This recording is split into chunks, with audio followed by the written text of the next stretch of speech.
Merci de regarder Balafon Télévision. Bienvenue dans Tribune présidentielle. Au menu ce soir, des salles de classe surpeuplées aux amphithéâtres, des enseignants sous-payés mais dévoués, des programmes scolaires souvent déconnectés des réalités du marché de l'emploi, un déficit criard de formation pratique, des infrastructures délabrées, voire inexistantes, sans oublier la question épineuse de la gestion des ressources et l'accès pour tous. Le système éducatif camerounais présente une architecture fatiguée, une refondation semble plus que jamais urgente. Alors que la rentrée scolaire se profile à l'horizon, elle coïncide cette année avec un autre événement majeur, l'élection présidentielle, un timing qui place l'école, son avenir et son financement au cœur des débats et comme beaucoup l'espèrent, au centre des promesses des 12 candidats au scrutin du 12 octobre prochain. Quelle priorité pour cela faut-il maintenir coûte que coûte la cohabitation des sous-systèmes éducatifs, des deux sous-systèmes éducatifs? Quel bilan tirer des associations de parents d'élèves devenues incontournables et la politique du manuel scolaire? Ces ouvrages rendent-ils toujours hommage à notre culture et à notre histoire? Quel chemin reste-t-il à parcourir sur le principe de gratuité de l'école primaire et la réalité des frais de scolarité? Quelle place accorder au lycée technique face à l'enseignement général dans un pays en quête de développement? Autant de questions auxquelles tenteront de répondre nos invités dans la deuxième partie de cette émission. Mais avant, place au journal.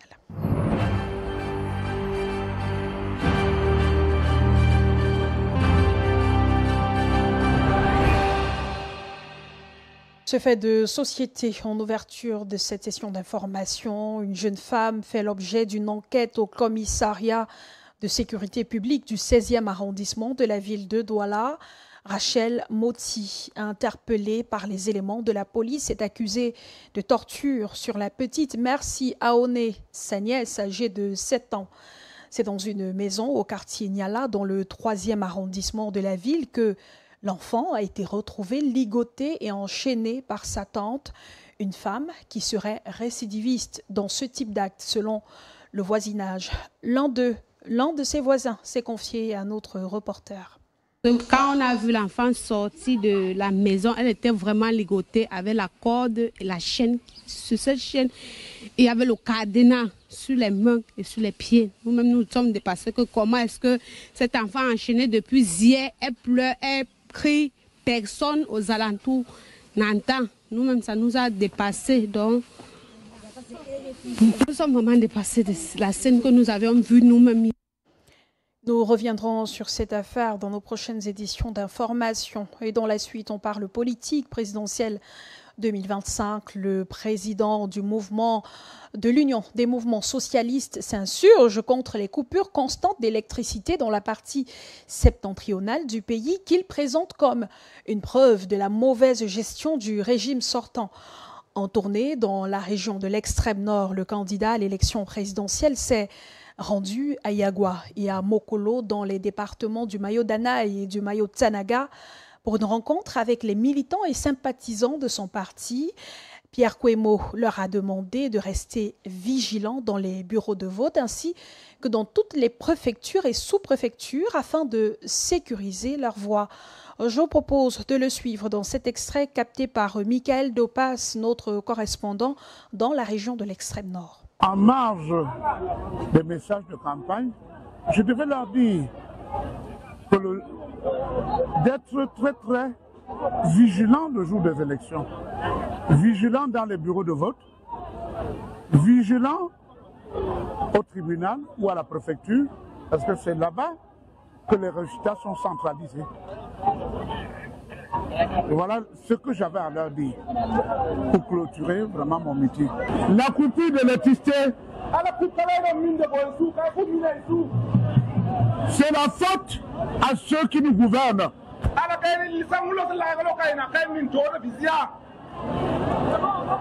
Il y a un barrage ici, chez vous. Comment on peut expliquer qu'un barrage soit au centre de votre région, de votre localité, et il y a coupure d'électricité? Et en marge de l'élection présidentielle, on apprend que plus de 260 000 cartes d'électeurs n'ont pas été récupérées par leurs propriétaires dans le département du Vouri, région du littoral. Annonce faite par Dorothy Njema, membre du conseil électoral, lors d'une rencontre avec le personnel des LECAM. Une séance de travail organisée pour préparer le scrutin et présenter le matériel de vote, bientôt disponible dans les antennes d'Elections Cameroun. On fait le point avec Jérès Azangué et Fondre des Marquez. Some board members of Elections Cameroun LECAM, led by Dorothy Njema, visited the LECAM regional head office in Douala to get an update on preparations for the October poll. During the working session with the LECAM staff, one of the key aspects discussed was the possibility of relocating inaccessible voting centers. Facilitating the distribution of voter cards was another major issue addressed. The distribution of cards, there's still a very large number of cards to be distributed, more than 260,000 in Vouri alone.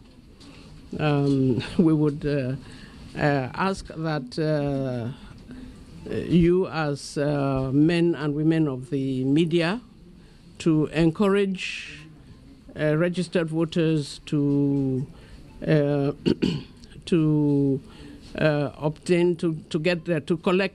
collect their cards, and also to verify online their actual polling station. With less than 2 months to go before the election materials that have arrived will be distributed to the various antennas, according to Dorothy Njema. We've also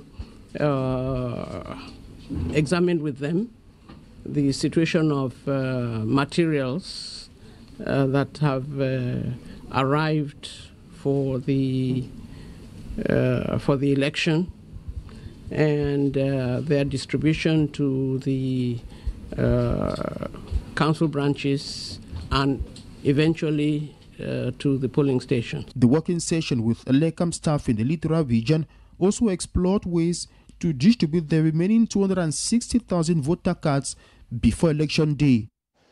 Et déroulement de l'élection présidentielle du 12 octobre dans un climat d'apaisement, de respect des libertés individuelles et politiques des citoyens et leaders de l'opposition, la société civile et les médias. Le haut-commissaire des Nations Unies aux droits de l'homme tire la sonnette d'alarme sur les violations récurrentes des principes d'un espace civique et démocratique à l'aube d'une consultation électorale majeure. Volker Türk recommande aux autorités une élection libre, transparente, inclusive et honnête en vue de la préservation de la paix sociale, même si cette réaction tardive est à déplorer. Question, le régime de Yaoundé prêtera-t-il une oreille attentive aux prescriptions du diplomate onusien Jean-Paul Chouinat? À la veille du scrutin du 12 octobre prochain, le haut-commissaire des Nations Unies aux droits de l'homme dénonce les manœuvres du régime de Yaoundé, muselant les acteurs politiques depuis la convocation du corps électoral le 11 juillet dernier. Le fonctionnaire onusien Volker Türk énumère un ensemble de violations des droits des citoyens commises par le pouvoir en place, dont les plus récentes, la garde à vue administrative de 53 militants du mouvement pour la renaissance du Cameroun, arrêtés lors des audiences publiques du contentieux préélectoral au Conseil constitutionnel, avec à la clé une détention jugée grotesque au fallacieux motif de trouble à l'ordre public, rassemblement illégal, rébellion et incitation à la révolte, mais finalement libéré pour des prétextes infondés. L'avocat autrichien souligne à grands traits: nul ne devrait être arrêté pour avoir exercé ses droits à la liberté d'expression, d'association et de réunion pacifique. Volker Türk fait état de l'exclusion de certains candidats à l'élection présidentielle, dont celle de Maurice Kamto, arrivé deuxième à la dernière de 2018. L'interdiction grandissante des activités des partis politiques de l'opposition, à l'instar de l'interruption de l'interview du candidat recalé à la présidentielle Dieudonné Yebga, et pas plus qu'hier, l'interdiction au docteur Boucher du MRC d'accéder au local de son parti à Garoua, et la sommation de quitter Manu Militari la ville et ne plus mettre ses pieds dans la région du Nord. Aussi a martelé Volker Türk, l'égalité d'accès à la participation aux processus électoraux pour tous les Camerounais est absolument essentielle. Toute mesure susceptible de priver certaines parties de la société camerounaise de leurs droits devrait faire l'objet d'une attention immédiate. Le musellement des organisations de la société civile n'a pas échappé aux diplomates onusiens. Cas du réseau des défenseurs des droits humains en Afrique centrale, le REDAC, scellé depuis décembre 2024 et ses responsables traînés en justice. De toutes ces violations et manœuvres du régime Biya, qui crispe l'atmosphère politique à l'approche d'une échéance électorale majeure, le haut-commissaire des Nations Unies aux droits de l'homme, critiquant toutes ces restrictions de l'espace civique et démocratique, recommande à l'ordre du 6 novembre 82 de prendre toutes les mesures urgentes devant garantir des élections libres, transparentes, inclusives, honnêtes, paisibles et crédibles, déplorant toutefois qu'un tel environnement propice ne prévale pas au Cameroun. Pour résumer ses propos, le diplomate autrichien Volker Turk appelle le gouvernement camerounais à respecter le droit d'exercer des organisations de la société civile et des médias, lutter contre la montée des discours de haine, de la désinformation et de l'incitation à la violence sous toutes ses formes, si bien martelé en mai 2019 par le secrétaire général des Nations Unies, Antonio Guterres. Seulement des hommes politiques et acteurs de la société civile déplorent toutefois cette dénonciation, qu'ils jugent tardive une fois les faits déjà consommés. La grande question désormais, c'est savoir si le pouvoir de Yaoundé est prêt à accorder une oreille attentive au respect des préalables de transparence et du respect des droits de l'homme du Haut-Commissariat des Nations Unies. Éducation, la rentrée scolaire officielle au Cameroun est fixée au lundi 8 septembre 2025, mais certaines écoles privées du sous-système anglophone ont quant à elles déjà accueilli leurs élèves en classe d'examen. Selon le directeur d'un établissement privé basé à Douala, ces classes du mois d'août traditionnelles dans le sous-système anglophone ont pour but de préparer les élèves à un nouvel environnement d'apprentissage. Parallèlement, à quelques jours de la reprise, certains chefs d'établissement déplorent la lenteur des inscriptions, un retard qu'ils attribuent au contexte de l'élection présidentielle à venir. Le reportage de Jérès Azangué et Fondre des Marquez. A few days before the official start of the new academic year, some schools, especially private ones, have already opened their doors to students. This is the case for one of the schools in Bonaberry, where Njita Elodi is a principal. They come 2 weeks to resumption because at a certain level, since they're in examination classes, their program is vast, and we want to get them out of the holiday play, yes, so that they should be ready for schooling. So we have programs that are somehow cumbersome, and we need these programs to be introduced. The subjects should be introduced, and they are told what to be done. So when school kickstarts properly in September, they now will already be apt with what they are supposed to do. The August course, as it is known in the English subsystem of education, not only introduces students in examination classes to a new learning environment, but also educates them on how to approach examination questions during public exams, as explained by Njita Elodi, a private school principal. Asking them to come during August is like you're showcasing them. That's first thing. You know, with our youths, they always have that beauty of, I want people to see me. So imagine them coming during August 1st. It's a priority to them that they are going to school in August while others are still at home. Already that's a change. I'm no longer where I was before.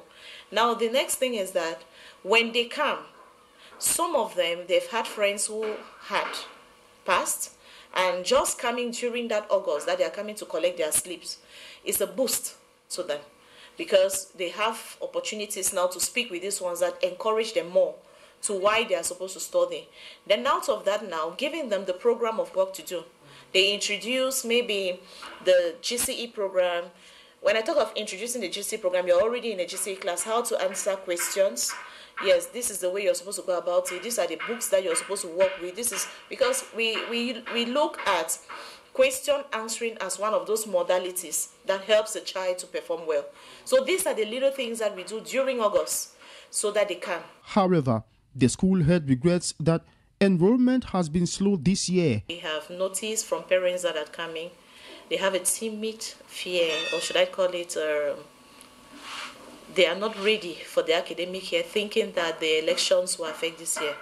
But so far, so good. There are some that are coming, and they are very positive that things are going to go right. The low registration of students in schools is a trend witnessed in some private secondary schools operating in Douala.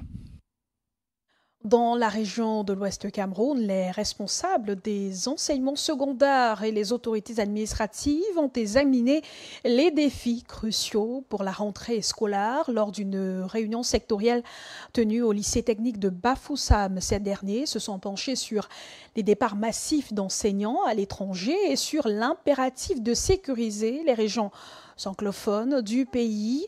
L'intégration de l'intelligence artificielle dans le système éducatif figurait également à l'ordre du jour de ces discussions. Franck Roch-Tassonkin à Bafoussam. La région de l'Ouest est confrontée à un défi majeur, la fuite des enseignants vers l'étranger à la recherche d'une vie meilleure. Lors d'une rencontre sectorielle tenue à Bafoussam, les acteurs de l'éducation ont évoqué cette question préoccupante, ainsi que la sécurisation de la communauté éducative issue des régions en crise. Nous avons également insisté sur l'instruction, monsieur le gouverneur, sur ce point de désertion des enseignants qui sont libres en principe de choisir d'autres horizons, de partir du pays, de quitter la fonction publique, mais par respect, par galanterie et par respect d'ailleurs pour les textes, ils devraient pouvoir annoncer leur démission de la fonction publique et surtout ne pas continuer à percevoir par la complicité de certains responsables de leur salaire. Des mesures ont été prises pour contrecarrer ce genre de comportement irresponsable, relatives à la sécurisation d'établissements, aux mesures particulières à observer dans les zones frontalières avec le nord-ouest, sud-ouest, ont été prescrites et nous pensons que tout cela mis ensemble, l'année scolaire devrait se dérouler sans problème. Les maillons de cette chaîne pédagogique ont aussi abordé au cours de cette assise la digitalisation de l'enseignement qui entre en vigueur dès le 8 septembre prochain. Maintenant, les apprentissages à l'aide de l'intelligence artificielle. L'enseignant n'est plus au centre de l'apprentissage parce que l'enfant, avec les outils de technologie de l'information et la communication, peut également agresser les connaissances. À l'aide de l'APC, nous voulons compléter les savoir-faire, les savoirs savants, les savoir-être que les enseignants distillent dans les salles de classe par cet apport de la technologie, l'intelligence artificielle. Si les nouvelles technologies de l'information offrent des opportunités pour améliorer l'apprentissage, elles ne doivent nullement effacer les supports pédagogiques traditionnels, a martelé Kumi Omer. L'élève partira alors du manuel scolaire pour d'abord savoir ce qu'on lui demande d'acquérir comme connaissances. Et c'est lorsqu'il aura acquis les connaissances livresses de ces manuels scolaires qu'il ira vers l'intelligence artificielle pour... Sécurité, santé et apprentissage à l'aide de l'intelligence artificielle est le thème de la prochaine rentrée scolaire qui reflète les défis auxquels l'éducation est confrontée aujourd'hui. Et en cette veille de rentrée scolaire, du sourire pour près de 80 enfants souffrant de drépanocytose sous le parrainage de la mairie de Douala-5e, l'association Adrecam a tenu samedi dernier sa 7e cérémonie de remise de fournitures scolaires aux enfants drépanocytaires dans une ambiance alliant solidarité, émotion et dignité. Une action forte, symbole d'un combat quotidien pour l'inclusion et l'égalité des chances. Retour sur un événement qui redonne sens à l'engagement citoyen avec Julien Atada et Loïc Tegia. L'association d'aide aux personnes atteintes de la drépanocytose Adrecam a voulu faire de cette 7e édition de remise de fournitures scolaires aux drépanochous une édition de communion parfaite. En dehors de l'Adrecam, à Douala et au Cameroun, il y a d'autres associations qui luttent contre la drépanocytose. Donc nous avons marqué un point afin de les inviter, afin qu'ils, je pourrais dire qu'ils partagent également cette grâce de pouvoir soutenir les enfants de leurs associations. L'objectif, d'après Bol Valéry, président régional d'Adrecam, est de favoriser la scolarisation de tous les enfants atteints de drépanocytose qui, au motif de conjoncture économique, sont souvent laissés pour compte. Généralement, beaucoup de parents n'ont pas assez de moyens pour pouvoir faire, je pourrais dire, le suivi médical et la scolarisation. Et donc, ce qui fait que quelquefois, les parents font le choix particulièrement parfois la santé, même s'ils sont limités à ce niveau, mais ils font le choix de soutenir la santé et de léser l'éducation parce qu'ils manquent de moyens. L'objectif est de favoriser la scolarisation de tous les enfants atteints de drépanocytose qui, au motif de conjoncture économique, sont souvent laissés pour compte. Grâce à ça, je pourrais bien étudier pour passer mon probatoire avec une bonne mention. La cérémonie a été ponctuée de moments de discours émouvants et les bénéficiaires ont également brillé lors d'un défilé de mode haute en couleurs, prouvant que la drépanocytose ne freine ni le talent ni la fierté d'être soi. Des prix spéciaux portant les noms de figures emblématiques du monde culturel, communicationnel et sportif ont été décernés auprès de 80 élèves présents. Un symbole fort pour encourager ces jeunes à viser haut. Yes, so you help me with many things, like school, academy, like medical care. You help me with many things, many things like my health. Sometimes I have sickness, it can help me, it can heal me everywhere, every time. Parce qu'aucun enfant ne devrait être exclu de l'école à cause d'une maladie, parce que la drépanocytose ne doit plus être une condamnation sociale, chaque fourniture remise porte en elle la promesse d'un avenir possible. Comment apporter un meilleur accompagnement à la femme rurale face à l'épineuse question de l'accès à la terre et au financement dans un contexte où elle représente plus de 71% de la main-d'œuvre agricole et assure près de 85% de la production vivrière consommée au Cameroun? Cette problématique était au centre d'une concertation initiée ce mercredi par le ministère de la Promotion de la Femme et de la Famille.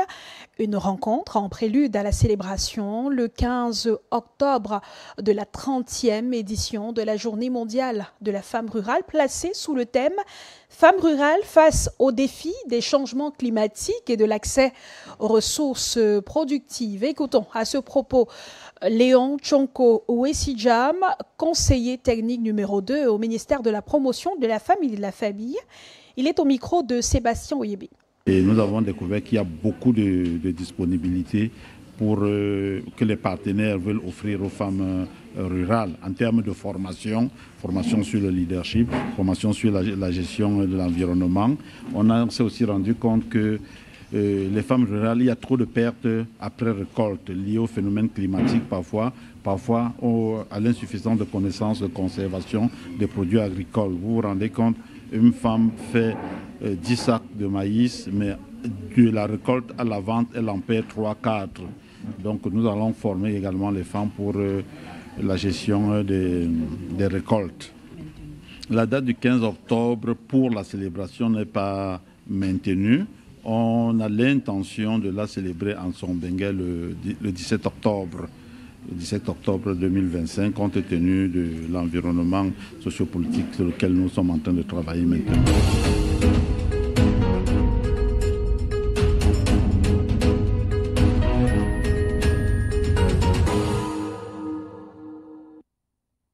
Bienvenue dans la deuxième partie de Tribune présidentielle. Bienvenue à ceux qui nous rejoignent à l'instant. Nous sommes en direct sur Balafon Télévision et sur Radio Balafon.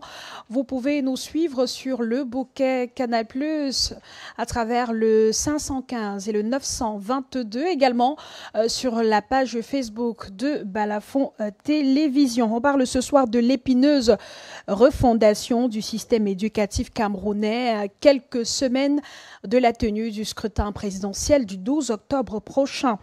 Le docteur Nyamsi Poudi, enseignant, est avec nous ce soir, cadre du Peuple uni pour la rénovation sociale. Docteur, merci d'avoir accepté notre invitation. Bienvenue.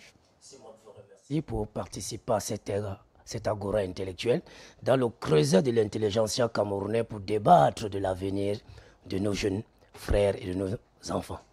Raoul Lemopi Tchassé, enseignant, syndicaliste. Bonsoir Raoul, merci d'avoir accepté de participer aux échanges de ce soir. Bienvenue. Merci madame. Bonsoir mes co-discutants de cette soirée. C'est toujours, je l'ai dit toujours, un honneur, n'est-ce pas, de partager votre plateau pour débattre, n'est-ce pas, des sujets que vous aurez à mettre à l'ordre du jour. Un autre enseignant syndicaliste également, Olivier Kenny. Bonsoir, merci d'avoir accepté notre invitation. Bienvenue.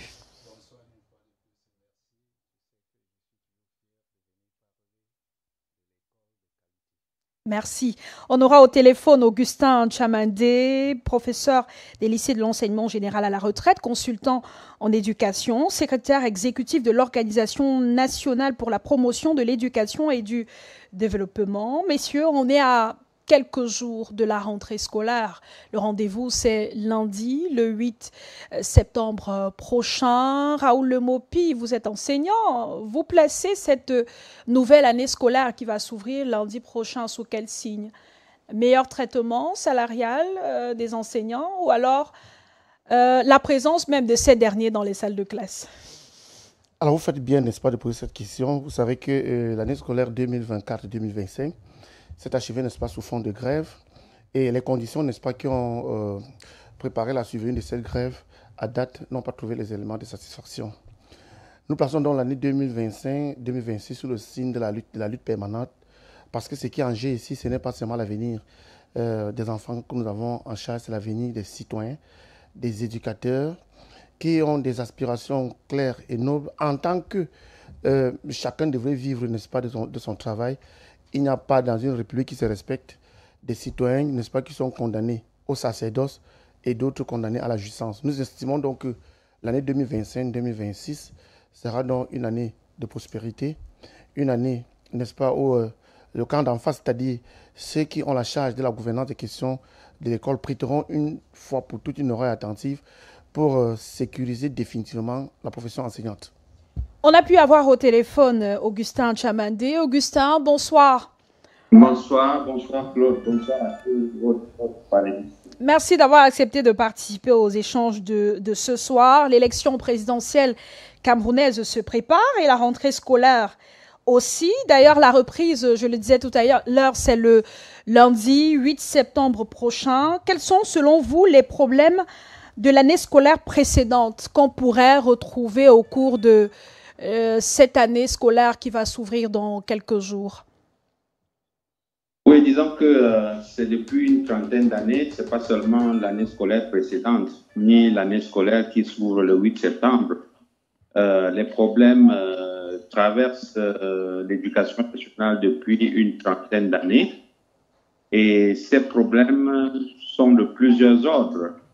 Les problèmes du système éducatif, c'est d'abord un éparpillement, disons-le, une incohérence de l'action gouvernementale en matière d'éducation et de formation. Parce que lorsque vous voyez l'architecture, n'est-ce pas, des institutions qui gèrent l'éducation, vous constaterez qu'il y a un éparpillement qui ne permet pas une efficacité et une efficience dans les actions. Le deuxième problème que va rencontrer l'année scolaire qui va s'ouvrir dans quelques jours, c'est également la formation initiale et le recrutement, ainsi que la formation continue des enseignants. Je ne vous apprends rien en vous disant que le déficit en personnel enseignant qualifié est aujourd'hui criant dans toutes les structures publiques d'enseignement de la République.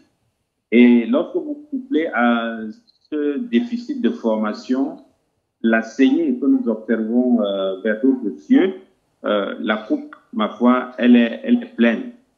Il y a un autre niveau de problème, c'est le problème, n'est-ce pas, du déphasage entre nos réalités, c'est-à-dire l'histoire du Cameroun et ce que nous enseignons à nos enfants à l'école. Ça, c'est un problème fondamental que l'année scolaire qui vient ne peut pas résoudre parce que c'est un problème plus systémique et plus global.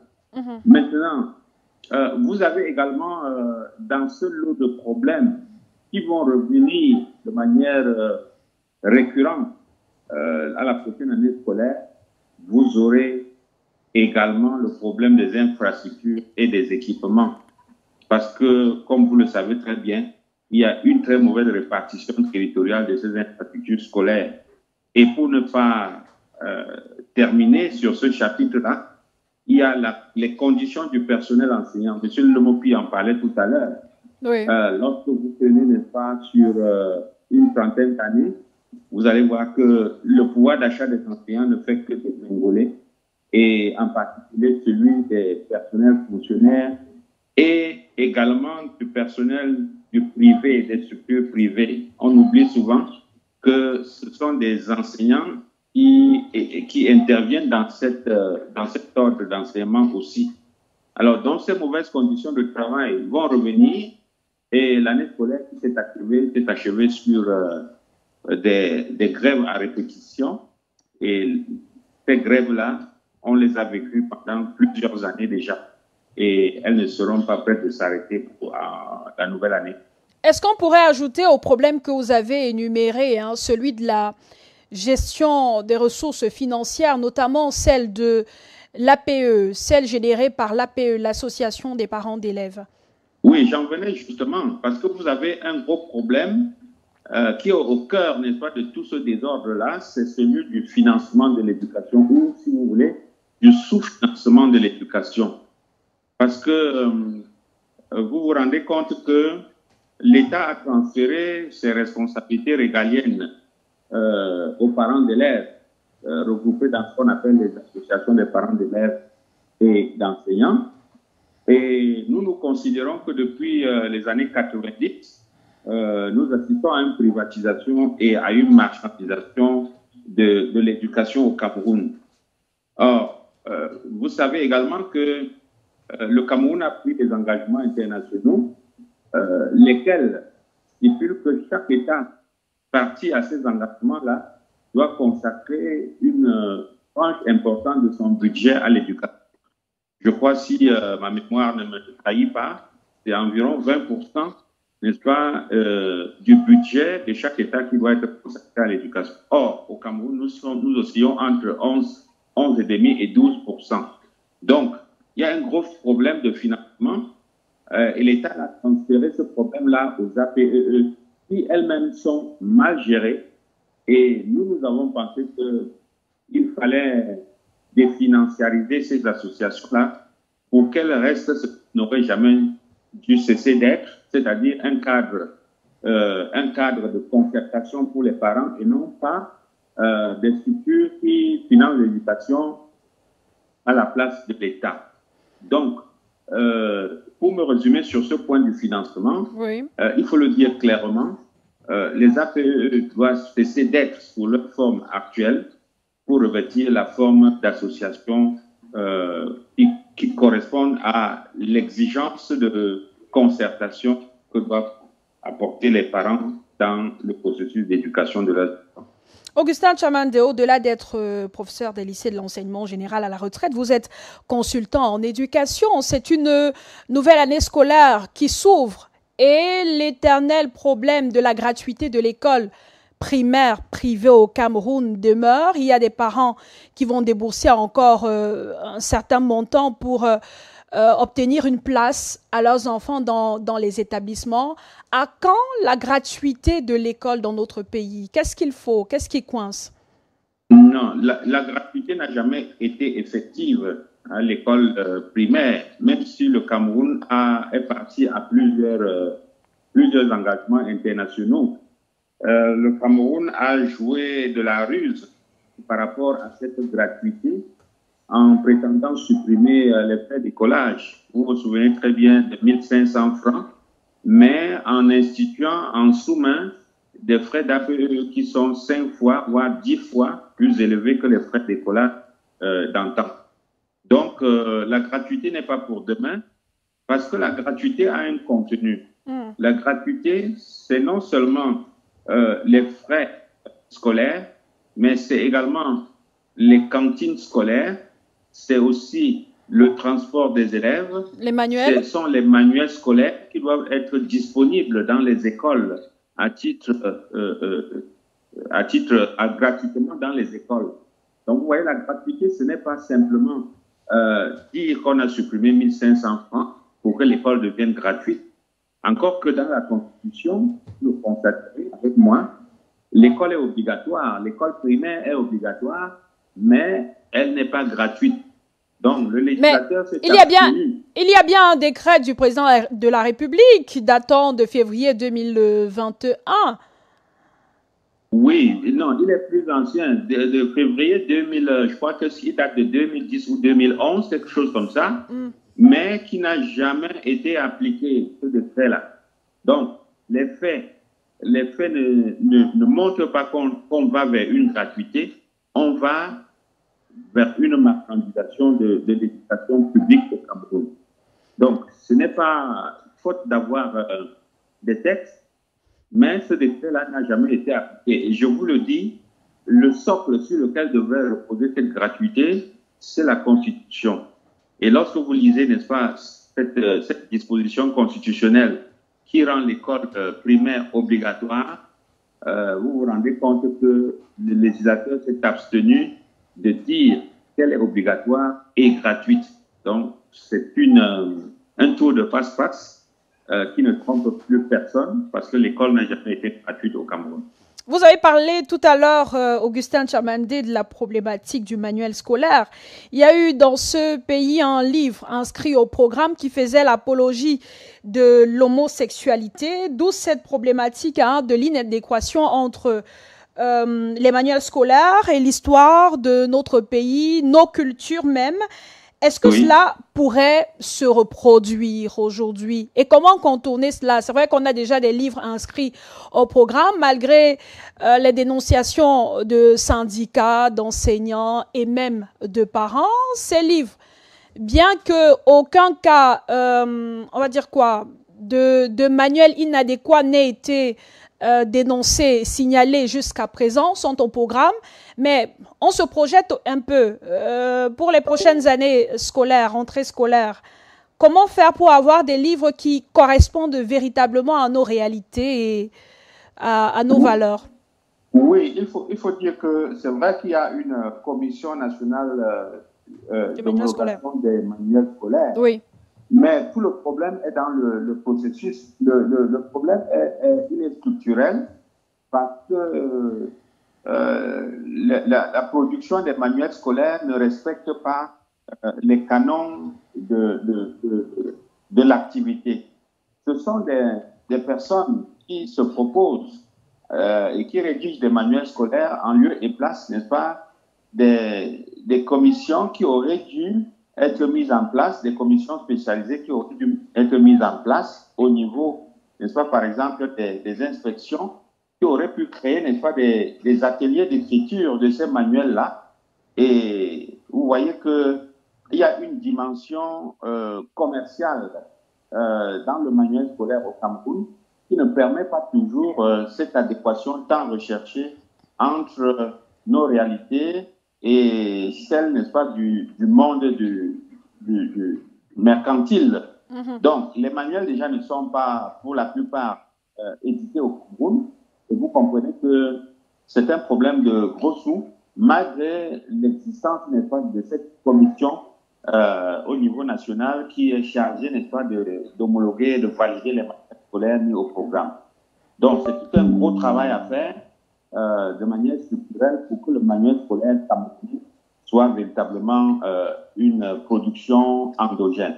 Et il se pose très souvent à la veille et même lors de la rentrée scolaire le problème de disponibilité de ces manuels scolaires-là. Une dernière question, Augustin Tchamandé, avant de sortir. On parle maintenant dans l'ensemble du système éducatif. Le Cameroun a adopté 2 sous-systèmes, anglophones et francophones, mais il se pose très souvent le problème de l'harmonisation des curricula de formation. Ceux du sous-système francophone ne suivent pas forcément les mêmes enseignements que ceux du sous-système anglophone. Est-ce qu'il est possible d'harmoniser tout cela? Et comment? Oui, le problème réside dans la cohabitation de 2 sous-systèmes d'enseignement parallèles. Tous les lycées bilingues ou les écoles bilingues, vous le voyez très bien, sont la juxtaposition de 2 sous-systèmes, l'un francophone et l'autre anglophone. Alors, la loi d'orientation de l'éducation de 1998 devrait être réformée pour qu'on puisse passer, n'est-ce pas, de ces 2 sous-systèmes parallèles à un système bilingue intégral, comme le pratiquent déjà certains établissements privés. Dans le public, actuellement, vous avez une mesure transitoire qui est celle des classes bilingues spéciales où les enseignements sont faits indifféremment en français et ou en anglais. Donc, c'est vers ce type de modèle-là qu'il faut tendre pour que les deux sous-systèmes soient harmonisés de manière à ce que nous n'ayons pas, n'est-ce pas, des établissements parallèles sur le même campus. Donc, voilà, c'est dans la loi d'orientation de l'éducation de 1998 qu'il faut aller chercher la solution à ce problème. Cette loi mérite plusieurs années, plusieurs décennies après d'être revue. Et je pense que les syndicats d'enseignants se battent dans ce sens parce qu'ils demandent depuis plus d'une décennie la tenue du Forum national de l'éducation qui tarde à venir. Et ce sont des questions d'ordre structurel qu'il faudrait adresser, n'est-ce pas, dans ce cadre-là, qui est un cadre pluriacteur qui devrait pouvoir déboucher sur des résolutions concrètes pour sortir, n'est-ce pas, notre éducation de l'ornière.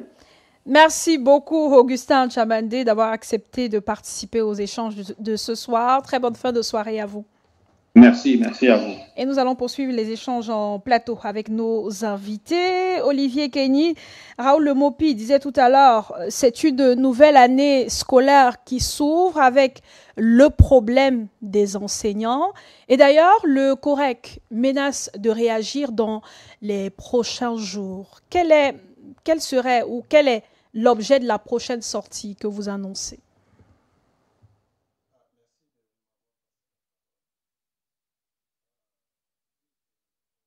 De réagir dans le prochain jour, c'est un peu comme si c'était quelque chose de... Non, cela n'est pas nouvelle, puisque déjà même pendant qu'on discutait avec les représentants du système du gouvernement, alors, je parle de la grève qui avait été annoncée en mars, au mois de mars, et ils ont convoqué des réunions pour qu'on puisse avoir des négociations. Dans le planning de cette grève, il était prévu que si rien n'est fait, la rentrée de 2025-2026 va connaître des perturbations. Et rien n'a été fait? Ils nous ont promis que beaucoup de choses seront faites. Ils nous ont même mis au travail. Non seulement nous avions participé aux réunions avec les membres du gouvernement, mais il y a eu des commissions qui ont travaillé dans les différents ministères, que ce soit au ministère de la fonction publique, au ministère de l'enseignement supérieur. Les représentants des étudiants, des enseignants, c'est-à-dire le syndicat, a travaillé et il y a eu des rapports qu'on a faits et on les a remis. Ils ont dit non, d'un moment à l'autre, on aura une solution. Et quand nous parlons, par exemple, du Forum national de l'éducation, ils avaient proposé le mois de septembre. Nous leur avions dit que ça ne pouvait pas être possible au mois de septembre parce qu'on serait en train de tendre vers l'élection présidentielle. Il va falloir qu'on le fasse avant. Ils ont dit, bon, ils vont essayer de voir avec la hiérarchie et ils reviendront vers nous. Alors, une fois qu'on leur a remis tous les rapports, silence radio. Les commissions ont beaucoup travaillé au ministère de l'Enseignement supérieur à propos du Forum national de l'éducation. Nous sommes venus... Et même de la révision du statut. Nous sommes venus avec le statut spécial. Ils nous ont roulé dans la farine en nous disant que nous ne pouvons pas avoir un statut spécial parce que la législation ne prévoit pas cela. S'il faut qu'on nous donne un statut spécial, il va falloir que cela passe, qu'on fasse voter d'abord une loi à l'Assemblée nationale qui nous permet d'avoir cela. Ils ont dit que nous pouvons avoir un statut particulier. On a dit, bon d'accord, c'est le contenu qui compte. Et je prends le ministre Jacques Famé Ndongo à témoin. C'est lui qui a dit que c'est le contenu. C'est le contenu du statut qui compte. Nous avions été d'accord qu'on change l'appellation statut spécial en statut particulier. Alors, une commission a été créée. Alors, on a confié cette mission au ministre de la fonction publique, qui a convoqué, enfin, qui nous a demandé de faire un travail de réviser la proposition qu'on avait donnée en changeant l'intitulé de statut spécial à statut. C'est ce qui a d'ailleurs été fait, le document avait été publié. Ce qui a été fait et que cela a été discuté et débattu avec les responsables du ministère de la fonction publique au ministère de la fonction publique. Et à la fin, on a tiré une conclusion. Ils nous ont dit que non, d'un moment à l'autre, on va appliquer cela. Rien n'a été fait jusqu'à date. D'où la sortie en tout cas, d'où la continuité du plan que le COREC avait mis sur place, c'est-à-dire les syndicats des enseignants avaient mis sur place dès le départ. Nous ne sommes pas en train de créer une nouvelle chose. Ils le savent. Donc là, c'est parti pour une grève à la rentrée scolaire. C'est parti pour une grève automatiquement. Le Premier ministre le sait. Lorsqu'on avait déposé le préavis de grève, je crois, au mois de février ou mars, il y avait ce planning à l'intérieur de ce programme. Tous les ministres sont au courant. Alors, moi, je ne comprends pas ce pays où même les plus hautes autorités peuvent prendre des engagements pour des situations qu'ils ont fait perdurer pendant 30 ans et que jusqu'à la fin, ils deviennent silencieux. C'est une moquerie. On dirait que c'est une moquerie. Ils se disent que, bon, l'école n'a pas d'importance pour eux. Donc, une nouvelle grève est annoncée, docteur Nyamsi Poudi. Vous allez revenir, docteur Nyamsi Poudi. Une nouvelle grève est annoncée dès la reprise des classes, dès le premier jour de la rentrée scolaire, le 8 septembre prochain. Grève dans les lycées. Les enseignants sont en colère. Ce n'est pas la première fois qu'ils réagissent. Le problème des enseignants date de 2022. 3 ans déjà, 3 ans que les enseignants manifestent, les enseignants rencontrent les membres du gouvernement, mais toujours pas de solution qui les arrange. Parce que même s'il y a des démarches qui sont effectuées, ça n'arrange pas forcément les enseignants qui réclament un meilleur statut, qui réclament de meilleures conditions de travail, revalorisation de leur salaire, ainsi de suite. Est-ce que, de votre point de vue, il y a une réelle volonté de résoudre définitivement le problème des enseignants, de ces enseignants-là au Cameroun? Je vais vous dire que d'après le bref rappel de l'histoire, ça fait 31 ans que l'enseignant camerounais souffre depuis le débrayage de 1994, la journée dite de débrayage au Cameroun, où l'État a divisé le salaire de l'enseignant par 3. Les images qui crèvent les yeux démontrent la suffisance. Ce n'est pas moi qui en démentirai. Mon oncle Jobong Luison en est témoin. Il était parmi ceux-là, le feu Lomba Tsamba dont j'ai connu quand je sortais de l'INSEP de Douala. Ils étaient parmi ceux-là, Seke, l'ancien proviseur du lycée bilingue de Daïdo, aujourd'hui à la retraite, sont ceux-là qui ont vécu les années 1994. Et lorsque nous sommes arrivés à la CRE, on racontait tout ce qu'il y avait de mieux dans la CRE et de mauvais. Pour revenir à la thématique de ce soir, je sais que le peuple uni pour la rénovation sociale a rencontré le COREC, le collectif des organisations des enseignants du Cameroun, ce matin à Yaoundé, à la permanence des Foulans, où nous avions signé un protocole d'accord. Parce que dans notre programme politique, il faut se dire des vérités. Il faut prendre le pouls de l'enseignant et en discuter. Le mot pied, là, on a discuté pendant le NOZO. J'ai été parmi ceux-là qui ont défendu les enseignants et qui ont été contre les enseignants pendant pratiquement 8 ans dans ce pays. Parce que je disais, l'école ne devrait pas mourir. On va faire quelque chose, la fonction publique va faire quelque chose. Nous avions eu des sérieux débats. J'ai été avec vous, j'ai été contre vous. J'ai discuté sur tous les plateaux de télévision. Non à l'école morte, allons, attendons. Mais ils ont attendu pendant 8 ans. J'ai attendu moi aussi pendant 8 ans. Mais pendant 8 ans, qu'est-ce qui a été fait? Le premier ministre John Gouté est un enseignant. Tout le monde le sait. Le professeur Jacques Famendongo est un enseignant. Il n'a jamais rien fait d'autre sur terre que de l'enseignement. Le professeur Etoundi est un enseignant. Madame Ravalement est une enseignante. Alors, comment dans un gouvernement, on peut avoir une pléthore d'enseignants de haut niveau et qui ne peuvent pas dire non à ce que vivent les enseignants? C'est pourquoi nos peuples unis pour la rénovation sociale, nous avons revisité le décret BAPES 336-14 Minesec du 12 septembre 2014. Qu'est-ce que cet arrêté voulait dire autant pour moi et non un décret? Nous avons revisité le décret du président de la République de 2021, je crois. Qu'est-ce que ce décret disait? Il donnait implémentation, injonction à ce gouvernement de prendre à bras le corps ce que j'aurais appelé les souffrances, les cœurs brisés, les amours brisés des enseignants et de leur remettre au centre des préoccupations de ce qu'on aurait appelé une école juste pour former un Camerounais de demain. Mais ce n'est pas ce que les membres du gouvernement ont fait. Je vais vous dire, Franck Panon disait, chaque génération doit découvrir dans une relative opacité sa mission. La trahir, sinon la remplir. Mais les ministres du gouvernement ont trahi la mission que le président leur a donnée. De quelle manière? De cette manière que on a rappelé les enseignants à 3 reprises. État généraux de l'éducation. Qu'est-ce que ça a pondu au Cameroun? Qu'est-ce que ça a connu? Rien du tout.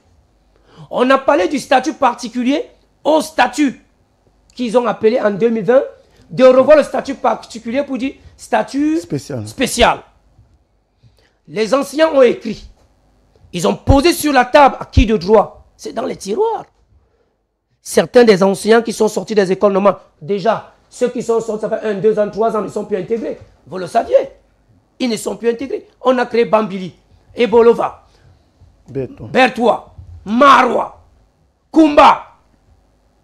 Mais dans tout ce qu'on a créé, c'est la volonté politique pour un bétail électoral. Parce qu'à un certain moment, il faut bien montrer aux jeunes qu'on puisse former les Camerounais pour venir vers l'éducation. Mais sauf que c'est lettre morte. On a recruté depuis 4 ans. Ebolova et Bertois ont été recrutés de toutes ces années-ci. Des concours, on n'en a plus finir. Ces enfants sont donc sortis de l'école. Vous avez entendu qu'on a intégré quelqu'un? À la fois de quoi? Dans quelle grille indiciaire sont-ils à la fonction publique? Le ministre Joseph Lee a promis, dans son département ministériel, autant pour moi, une porte dédiée à tous les enseignants pour déposer, jusqu'à aller même dire que les enseignants sont privilégiés. Nous avions vu des enseignants dormir à Yaoundé à la Belle Étoile, qui venaient de part et d'autre, parce que même le système informatique a bugué. Et Serge Espoir Matomba, ayant signé un accord de partenariat avec le COREC, a demandé au COREC de venir apporter une solution à son programme politique. Parce que lui, il pense que l'enseignant est la cheville ouvrière d'un pays qui se veut uni, d'un pays qui a une identité propre, d'un pays qui va progresser et aller vers une émergence. Mais la démarche du COREC vise à participer à l'observation électorale, pas à soutenir un parti politique. D'ailleurs, le COREC, les membres du COREC ont rencontré les responsables du Social Democratic Front, ont rencontré le candidat de l'UNDP et aujourd'hui ont rencontré le vôtre, Serge Espoir Matomba. Les rencontres ne sont pas seulement des rencontres électorales.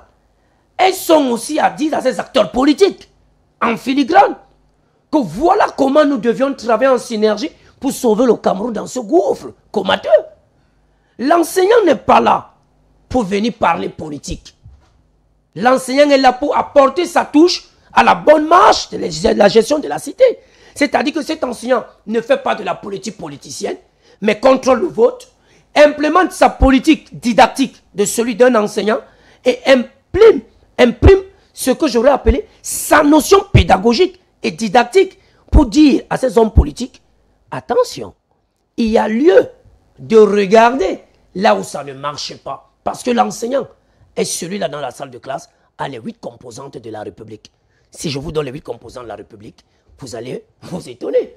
Ces 8 composantes de la République, c'est ce que j'aurais appelé ces enfants venus de tous les horizons, sur les 10 régions. Parce qu'il y a des régions qui sont uniformes. Donc j'en prendrai uniquement 8. L'enseignant est le seul qui les a dans sa salle de classe. Ça veut dire qu'il a 8 régions du Cameroun dans sa salle de classe, plus les 3 régions du Grand Nord. Vous saviez pourquoi? Vous allez me dire 11. Non. Le littoral engrange avec les nouvelles technologies, l'information, la communication, font déjà ce qu'on appelle l'ordre subversif de l'ordre de l'unité sociale. Donc ces enseignants ont le devoir de venir vers les partis politiques, de signer des chartes et des accords, pour que chaque parti politique sache que le premier cheval de bataille, c'est la formation de la jeunesse. On reviendra sur la rencontre entre le COREC et les responsables de partis politiques tout à l'heure, sur la partie consacrée aux attentes. Mais Raoul Lemopi, le consultant en éducation le disait tout à l'heure, la formation et le recrutement des enseignants fait partie des problèmes du système éducatif camerounais. Est-ce que recruter et bien former, former les enseignants et les recruter directement va venir résoudre tous les problèmes qu'il y a tout autour? Parce que il a énuméré quelques-uns de ces problèmes. La localisation, le manque déjà d'infrastructures. Il a évoqué le problème d'APE. Il a évoqué le problème des déphasages entre la formation et la réalité même du pays. Est-ce que recruter, former et recruter va venir résoudre tous ces problèmes-là comme ça? Non, il ne faut pas qu'on dise quand même que résoudre tous les problèmes. Je crois qu'à côté de nous, il y a même le problème des routes. L'école va commencer le 8. Bon, les problèmes du système éducatif. L'école va commencer le 8. Je crois que le maire de la ville de Douala nous écoute. Lui-même, quand il reste chez lui, il se demande, n'est-ce pas, par quelle alchimie les enfants vont se rendre à l'école. Il y a des chantiers qui ont été lancés. Je peux vous dire quand même que je suis revenu de l'Ouest. Ça fait 3 jours que je suis allé chercher les enfants pour les ramener. Je suis arrivé à Bekoko à 6 h. Je me suis retrouvé chez moi à Brazzaville à 13h30.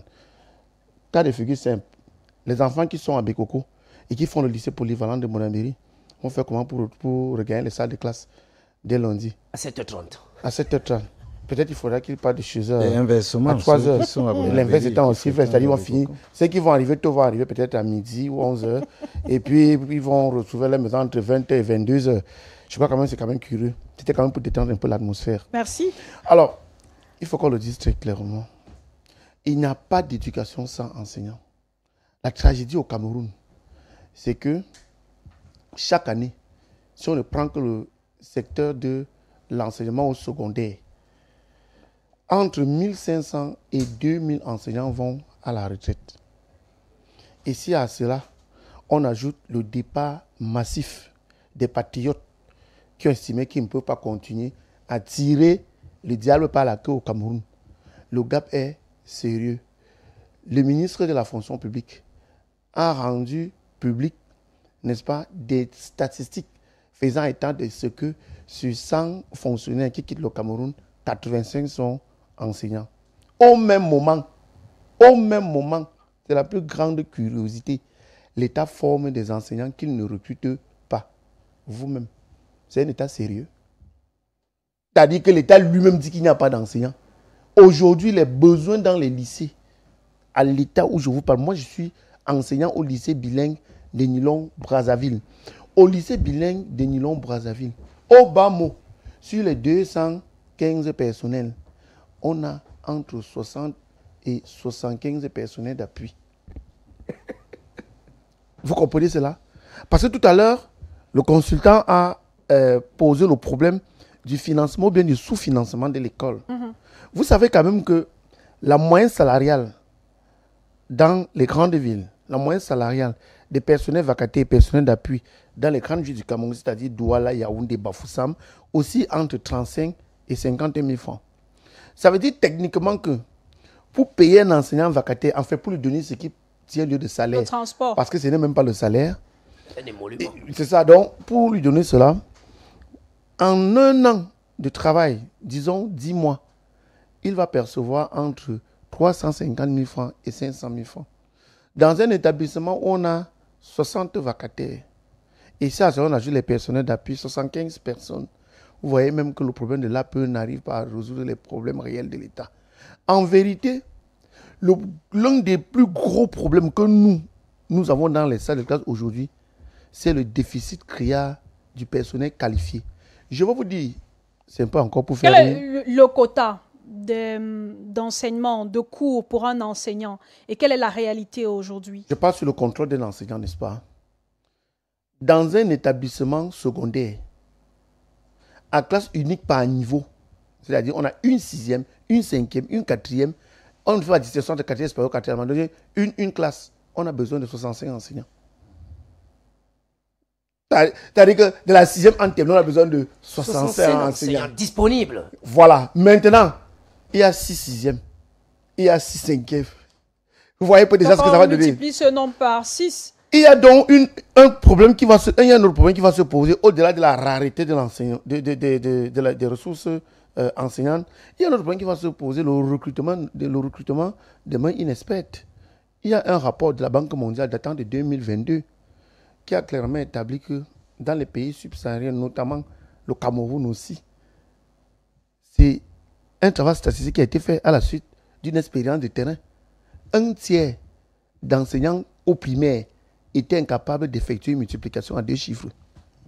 Ça fait quand même froid dans le dos, non? Un tiers. Et 2 tiers... Pourtant, ils sont enseignants. Et 2 tiers étaient incapables d'effectuer une division à 2 chiffres. C'est donc un problème sérieux. L'article 2 de la loi d'orientation de 98 stipule clairement que l'éducation est une grande priorité de l'État. Quand j'ai fait cette description, avez-vous le sentiment que l'éducation au Cameroun est le dernier des soucis de ceux qui nous gouvernent? Peut-être même, c'est un souci qu'ils ne perçoivent même plus comme un problème. Parce que pour des gens qui chaque fois parient la main sur le cœur que la jeunesse est le fer de lance de la République, on se demande Quel type de fer on peut forger avec des enseignants eux-mêmes qui sont mal formés? Est-ce que c'est ce qui justifie le fait que le niveau des élèves, des enfants, soit de plus en plus bas? Mais le niveau des enfants est bas. Si d'abord... Le fait que les enseignants ne soient pas forcément bien formés, non, disons pas forcément, comprennent des camarades, des amis, des petits copains au quartier pour venir enseigner. Il n'y a même plus la place pour les copains. Parce qu'eux-mêmes, quand ils arrivent, la condition salariale leur impose une autre conduite. C'est-à-dire, ils choisissent même d'aller laver les voitures au quartier ou bien faire la moto. En fait, on va arriver au Cameroun dans une situation où on va même chercher quelqu'un pour jouer à l'enseignant dans les salles de classe, on ne va pas trouver. Parce qu'au même moment où les enseignants ont des forats dans lesquels ils débattent de leurs conditions, par la même occasion aussi, les chefs d'établissement ont aussi leur propre forat, où ils pensent comment ils vont cuire davantage les enseignants et leur donner des pitances à la place des salaires. Et ils pensent par exemple qu'ils font du mal aux enseignants. En vérité, l'enseignant n'est pas idiot. L'enseignant sait pertinemment qu'il travaille pour le temps que lui permettront ses forces de subsister devant les tableaux. En effet, lorsque vous prenez la situation au Cameroun, la situation au Cameroun est très très grave parce que le consultant a évoqué un problème qui est très sérieux. Le problème de la disponibilité de manière scolaire. Je crois qu'il a très bien posé le problème du sous-financement de l'école. Quand vous parlez, quand je dis on n'est pas dans un état sérieux, vous avez déjà un enfant bien voisin qui fait l'école, l'enseignement technique industriel. Vous lui avez déjà demandé quels sont ses livres professionnels. Il n'y a aucun livre professionnel. C'est-à-dire dans le sous-système, dans le système de l'enseignement technique industriel. Il n'y a pas de livre professionnel. C'est-à-dire que les gens arrivent comme ça là. Les gens arrivent comme ça, disent voilà les cours. Et on les enseigne sur quelle base? Internet. Mais sur la base des émotions. Il y a des établissements où vous voyez les moteurs sur lesquels on travaille avec les enfants, c'est les moteurs qu'on retrouve plus dans les voitures. Parce que vous savez que vous savez que dans la recherche, il y a comme un va-et-vient entre le fait et la pensée. N'est-ce pas? Le fait nourrit la pensée et la pensée elle-même questionne le fait. Mais si on va arriver dans un système de formation où il n'y a même pas d'abord le rudiment théorique qui sera de nature à construire, n'est-ce pas, l'image symbolique que l'enfant doit se faire dans la réalité. Vous dites qu'on forme quel genre d'enfant? Dans certains collèges Aujourd'hui, on forme même d'ailleurs les enseignants à l'utilisation de l'intelligence artificielle. C'est d'ailleurs... Pour faire quoi? Non. C'est le cas. Il y a des enseignants qui ont été formés à Douala sur l'utilisation de l'intelligence artificielle pour la préparation de leurs cours. Donc peut-être plus besoin de ces manuels scolaires dont vous parlez là pour préparer les leçons. Madame, je pense que si on parlait de l'électron, n'est-ce pas? Il ne s'agira pas d'aller sur YouTube, questionner, voir comment on fait l'électron, on voit l'électron. Moi, je veux vous dire quelque chose, je veux quand même dire à nos téléspectateurs quelque chose qui est simple. En fait, on met la charrue avant les bœufs, n'est-ce pas? Prenons un cas simple. Et vous allez sortir par là? Quel est le taux de couverture, n'est-ce pas, de la connexion Internet au Cameroun? C'est inférieur à 20%. Quel est le taux de couverture de l'énergie électrique au Cameroun? Dans quel type de salle de classe on va dispenser les cours via l'IA ou bien via on appelle ça la digitalisation? Vous avez déjà fait un tour à Dacheka, à Tchatibali, Moulundu. Mais c'est bien les Camerounais aussi qu'on forme là-bas, qui ont pour abri, c'est-à-dire pour salle de classe, les abris de fortune, si on peut le dire comme ça là. Ou bien on fait les cours sous les hangars, sous les némiers. Vous voyez? Bon, sous le némier, qu'est-ce qu'on va enseigner à l'enfant en termes de digitalisation? Comment pourrait-on utiliser les outils de la digitalisation pour enseigner là où il n'y a pas de lumière, là où il n'y a pas de connexion Internet, là où il n'y a rien? En vérité, la tragédie qui se passe au Cameroun, c'est une sorte d'apartheid pédagogique. Où d'un côté, on a des gens qui ont tout. Ils ont construit leur école où coule le miel et le lait et forment leurs enfants là-bas. De l'autre côté, on a ceux qui sont contraints à être acculés dans les marécages pédagogiques. Quand vous allez par exemple dans ces genres de régions, vous avez de la peine à croire. Il y a d'ailleurs aussi ce problème de manque d'établissements. Dans certaines localités, par exemple, il n'y a qu'un seul établissement pour tellement d'élèves, ce qui fait que lorsque vous allez là-bas, vous trouvez 100, 150 élèves dans la même salle de classe. Est-ce que cet environnement, cette situation-là permet à tous les élèves d'être au même niveau? Et est-ce que ça permet aussi à l'enseignant de suivre chacun individuellement? Quand il est obligé de travailler 15 heures sur 24 pour satisfaire plus ou moins ces enfants qui sont en quête de savoir. Oui, avant de répondre à cette question, je voudrais revenir sur 2 points que le camarade Lemopi a évoqué et il apportait un peu de la lumière. Au début, quand il a pris la parole, il a parlé du devenir de l'école. Du devenir de l'école. Mais moi, je parle plutôt du devenir de la nation. Parce que si vous avez des individus mal formés, alors, lorsque vous mettez juste dans la rue, au Cameroun, vous comprenez que les Camerounais sont mal formés. On a l'occasion de voyager dans d'autres pays, on voit comment on vit. Le Kenya n'est pas au ciel. L'Ouganda, qui est un dernier pays derrière nous, n'est pas au ciel. Moi, je vous assure, quand vous arrivez dans ce pays-là, vous avez honte quand vous avez un ami qui quitte là-bas pour venir au Cameroun. Le Nigeria n'est pas au ciel. Quand vous arrivez à Calabar, quand vous arrivez à Enugu, et que vous voyez comment les gens vivent, comment les gens respectent la loi. Mais vous dites, comment est-ce qu'aujourd'hui, en 2025, on transporte 2 personnes sur une moto à Douala, à Bonanjo, à Akwa? C'est même pas dans les rues qui partent dans les sous-quartiers. Les motos ne sont pas autorisées à Bonanjo. Non, j'ai dit à Akwa. Mais à Bonanjo, la petite Yaris, avec un siège sur lequel, quand je suis assis seul, je me sens mal à l'aise, on transporte 2 personnes. Et devant les autorités. Pourquoi? Parce qu'ils ont créé des conditions qui rendent l'investissement dans le domaine du transport très très difficile. Le rapport, le lien avec l'éducation. Non, je vais vous dire, non seulement les routes sont mauvaises, mais même investir dans le transport aujourd'hui, c'est un suicide.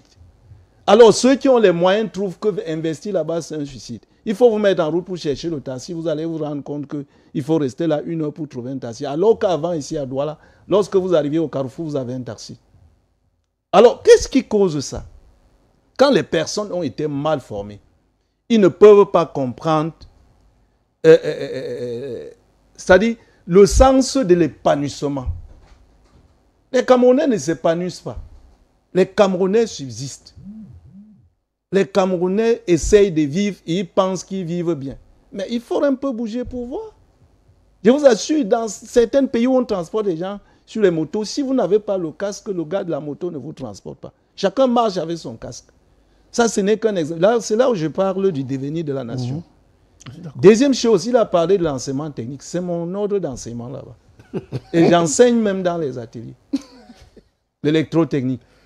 Je l'enseigne. Sans manuel au programme. Et non seulement j'enseigne, mais c'est-à-dire, ayant constaté que les ateliers étaient déficitaires, avec des collègues, on a fait des projets, on a travaillé, on a même équipé certains établissements. Mais curieusement, les établissements que nous équipions sont privés jusqu'aux universités. Nous avons fait des ateliers types pour chaque programme. Mais ça ne concerne pas l'État du Cameroun. Je vous assure, on a un programme magnifique pour l'enseignement technique. Un enfant qui fait seulement 2 ans dans l'ordre de l'enseignement technique, je prends le cas d'électricité, serait capable d'installer une maison, c'est-à-dire concevoir le projet lui-même installé. Je ne parle pas d'avoir la lumière dans la maison, parce que là, nous avons les lumières dans les maisons, nous n'avons pas l'installation. C'est Dieu qui nous protège. Nos installations sont un danger permanent. Ne répondent pas à la norme. Mais la réalité, c'est que maintenant, tu fais la théorie avec les enfants, mais tu rentres aux ateliers, il n'y a rien. Non seulement il n'y a rien dans les normes, le CETIC devrait être séparé du lycée technique. Ça veut dire que le premier cycle de l'ordre d'enseignement devrait être différent du second cycle. Les deux ne devraient même pas être sur le même site. Alors, vous avez un seul atelier. Je ne dois pas citer les établissements. Vous avez, j'ai dit, dans tous les lycées que vous avez au Cameroun, vous avez un seul atelier dont les élèves pratiquent dans cet atelier de la première année en terminale. Et quand je dis pratiquer, il a parlé des moteurs. Va dans les ateliers là, aucun moteur ne fonctionne. Je vais vous dire, les enfants qui sont admissibles aux examens officiels, on est obligé de leur faire passer à la pratique.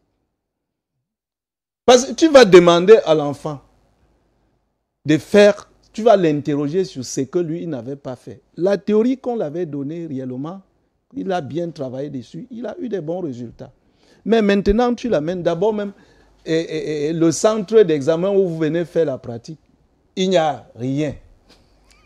Et curieusement, je ne comprends pas ça. Mais si vous ne citez pas ça, non, je n'ai pas besoin de citer les établissements. Je n'ai pas besoin de citer les établissements. Il n'y a même pas un seul lycée. Il n'y a rien. Il n'y a pas même les lycées techniques canadiens qui étaient équipés par le passé. Aujourd'hui, il n'y a rien dans ces lycées techniques. Que les responsables de ces lycées se rabattent sur moi et je leur pose cette question. Comment l'État peut vous demander de financer la pratique des examens? À votre suite, vous permettez, Olivier Kenny, je voudrais que le docteur Nyamsi Poudi réagisse, parce qu'il y a aussi ce débat autour de la suppression des lycées de l'enseignement général. Certains estiment qu'on devrait plus investir sur les lycées de l'enseignement technique, puisque les élèves, lorsqu'ils sortent de là, ils savent au moins déjà se battre, se chercher, contrairement à ceux de l'enseignement général qui savent réciter les leçons. Madame, vous savez, moi je sors de la vieille école. Chez nous, on allait en 6e de 11 à 13 ans. Et lorsqu'on dépassait 13 ans, on avait 14 ans, on faisait le concours du CITIC. Donc de 15 à 16 ans. Voilà comment moi j'ai été de ce CPE au Cameroun en 1986 et de ce baccalauréat en 1996. C'est-à-dire que j'ai suivi un cursus normal et j'ai compris qu'à Garoua, moi j'étais au CS bilingue.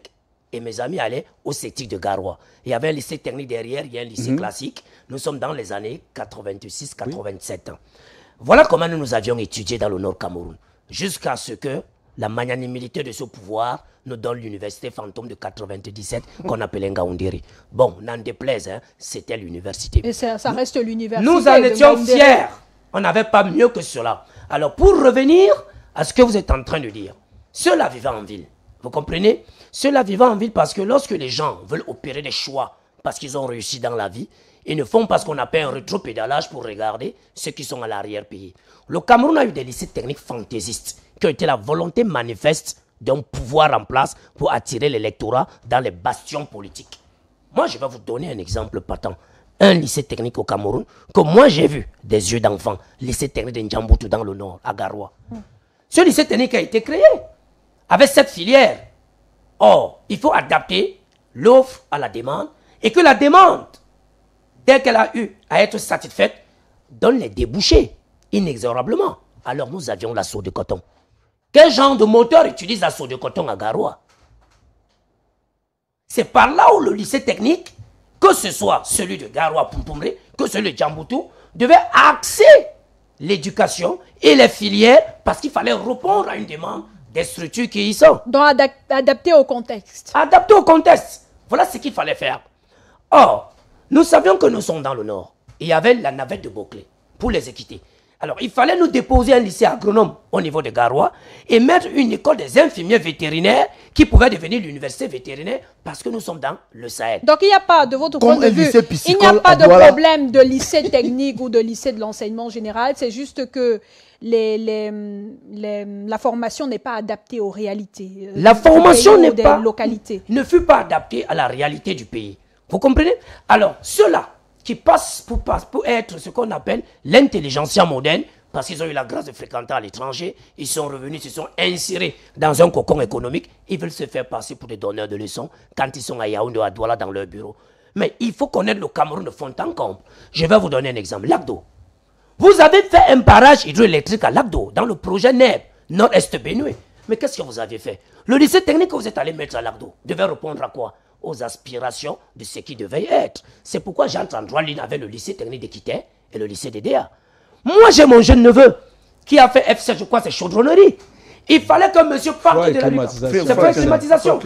Il fallait que monsieur parte de la LUCAM, qui regardait des choses au niveau de la LUCAM pour venir leur donner des cours. Pour donner des cours dans ce lycée. L'autre faisait chaudronnerie au lycée technique de Douala Koumassi. Moi, j'ai la plénitude en tant qu'homme politique de les citer. La seconde chaudronnerie au lycée technique de Koumassi. Ils étaient cette année en seconde. Mon neveu, il était 128. J'ai dit 128. J'en assume mes propos. Je vais vous dire pourquoi. Et entre-temps, le professeur d'atelier, lorsqu'il voit qu'il a droit, selon le manifeste de l'éducation nationale, un professeur de lycée a droit au maximum à 18 heures de cours la semaine.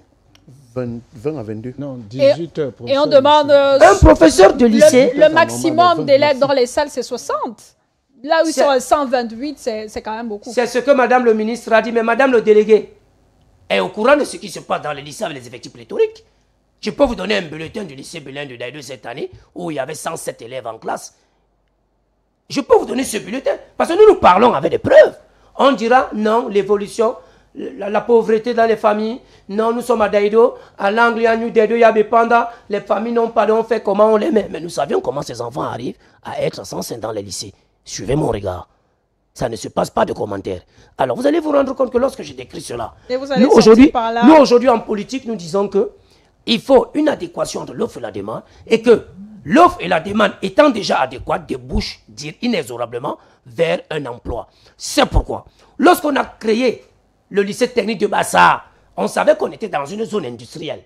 Alors les entreprises qui sont tout autour jusqu'au lycée technique de Village, Porte-Maillot, Nilon Dorpassi, à Porte-Maillot, on savait que nous sommes dans une droite ligne, dans un périmètre d'une zone industrielle entre le Baba, la zone de Bassa et la zone de continuité de Maxi.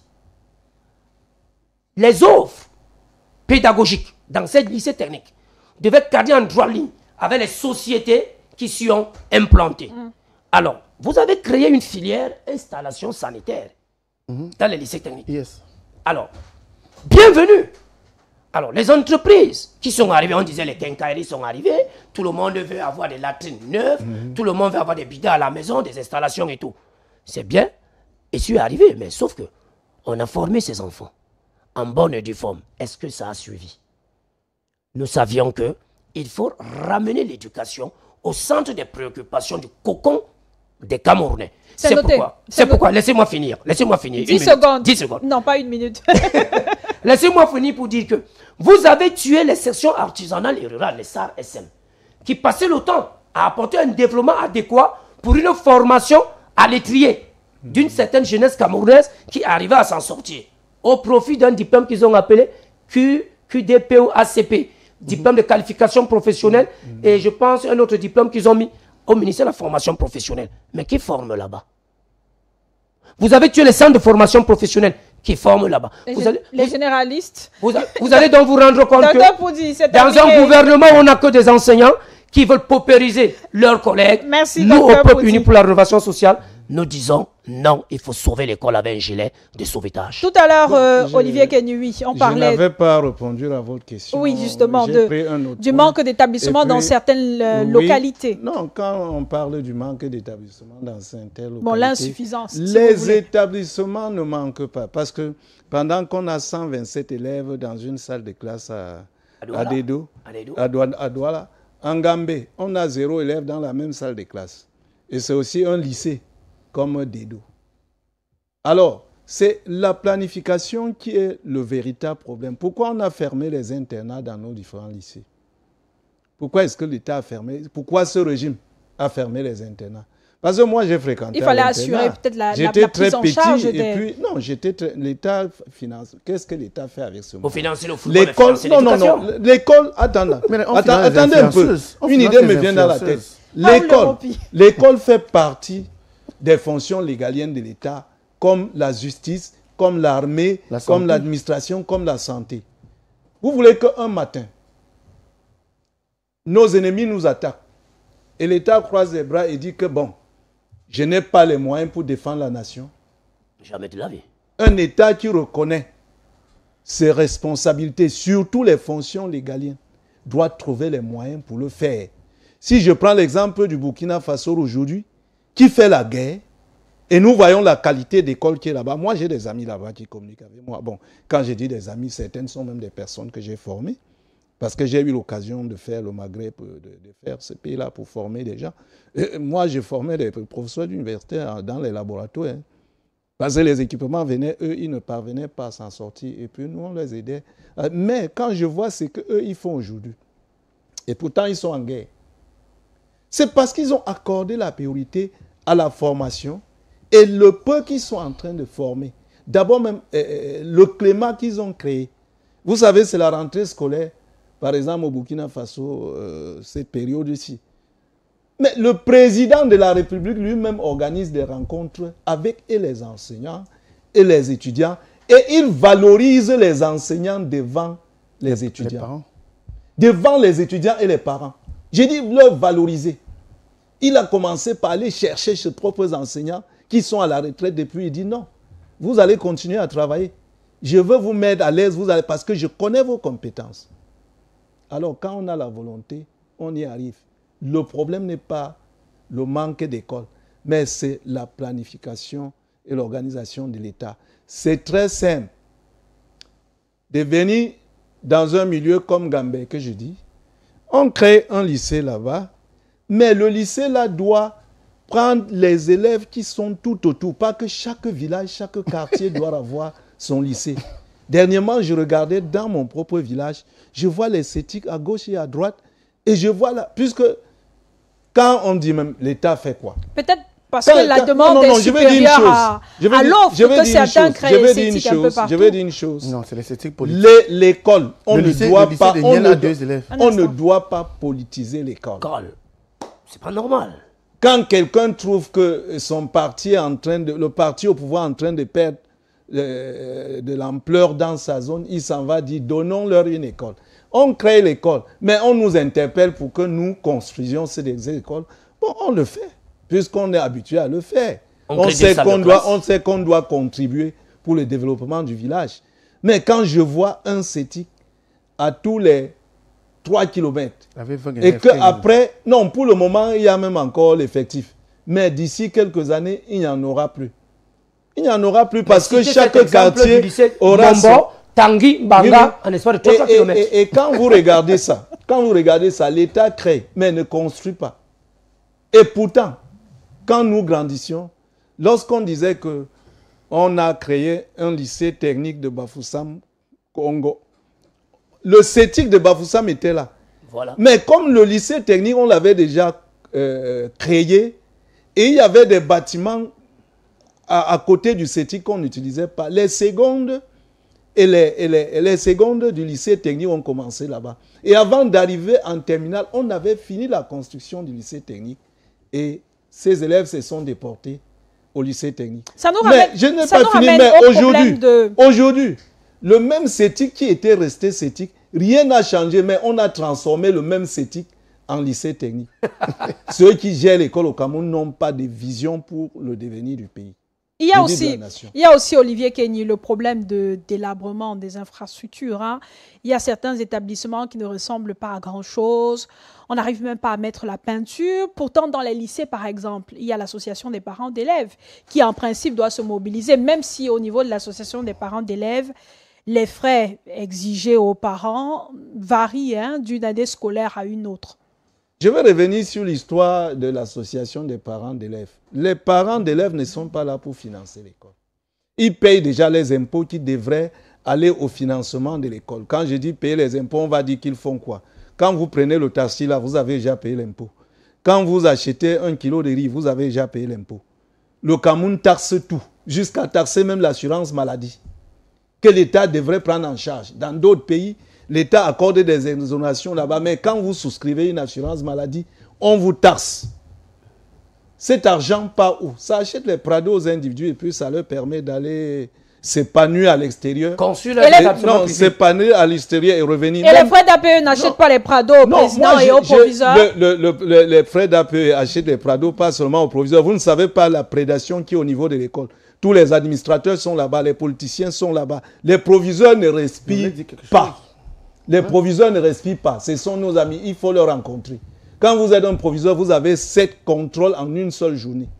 Et chaque contrôle qui vient, on attend quelque chose de vous. Vous allez vous rendre compte. Raoul Le Mopi va réagir à votre suite. Attends, j'ai fini. Vous allez vous rendre compte que les administrateurs civils qui se font appeler chefs de terre, les prédilection, c'est les établissements scolaires. On vient même de voir dans un établissement scolaire dans l'allée où le représentant de sous-préfet vient s'asseoir et décider du taux de l'APE.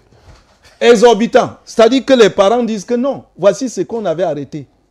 Lui, le proviseur discute après, il vient dire qu'il a décidé comme ça. On ne peut pas fonctionner comme ça dans un pays. Les gens ne doivent pas venir dicter et violer les lois à tout moment. Je ne sais même pas ce qu'ils apprennent à l'école. Parce qu'au moins, la loi qu'on a appris, ce qu'on a appris à l'école, on doit la pratiquer. Ils ne doivent pas penser qu'ils sont au ciel, les autres sont en bas. C'est noté, Olivier Kenny. Oui, Raoul Le Mopi.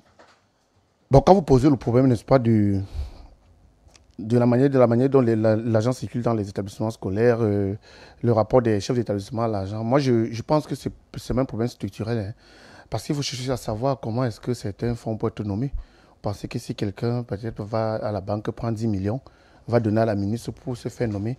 Est-ce que vous croyez qu'il va transformer le lycée en une sorte de va donner dans le circuit pour se faire nommer. Non, ça peut qu'il y a une seule personne qui nomme. Vous parlez de la ministre. Est-ce que vous avez déjà vu quelqu'un donner à la ministre? La ministre a ses collaborateurs qui préparent cela. Non, quand on donne à n'importe qui, c'est la ministre. Non, c'est mieux n'importe qui. Non, c'est mieux de dire. Non, ne me passez pas la commande des mots. Je suis en train de dire qu'à partir de ce moment, il ne peut pas transformer le lycée en une sorte de voie bébé. Lui, il va d'abord commencer par récupérer son argent. Mais vous voyez même que même cette récupération est difficile aujourd'hui, comme il faisait comprendre. C'est-à-dire qu'il y a les intrusions d'une race de travailleurs qui n'ont véritablement rien à voir avec l'école.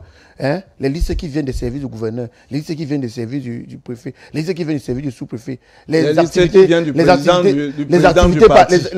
parasitaires, sous-section de ceci, sous-section de cela. En fait, c'est du désordre. J'ai eu souvent l'habitude de mon proviseur. Parfois, je lui dis que moi, j'ai vraiment pitié de lui quand je vois toute la pression qui vient de l'extérieur. Je me dis quand même qu'il faut qu'on arrive à un niveau où qu'on apprenne au Cameroun à nommer les gens qui méritent. Parce que si on nommait les gens qui méritent, les gens ne devraient pas se sentir obligés. Les gens ne doivent pas se sentir obligés, n'est-ce pas, à se plier devant les injonctions d'un préfet ou d'un sous-préfet qui vient avec le lycée de tout un village. La première chose. La deuxième des choses, il faut aussi quand même qu'on comprenne qu'il faut laisser les enseignants gérer l'école. Moi, j'ai toujours remarqué que chaque fois que les mains inexpertes entrent dans l'école, c'est du cafouillage. Et pour finir, je voulais dire deux choses. Le problème qu'on a aujourd'hui avec l'enseignement, vous avez demandé s'il faut fermer les établissements d'enseignement secondaire. Général. En fait, enseignement secondaire général. En fait, le problème, c'est que la stratégie du gouvernement, depuis plus de 40 ans, c'est les ratios 82-18.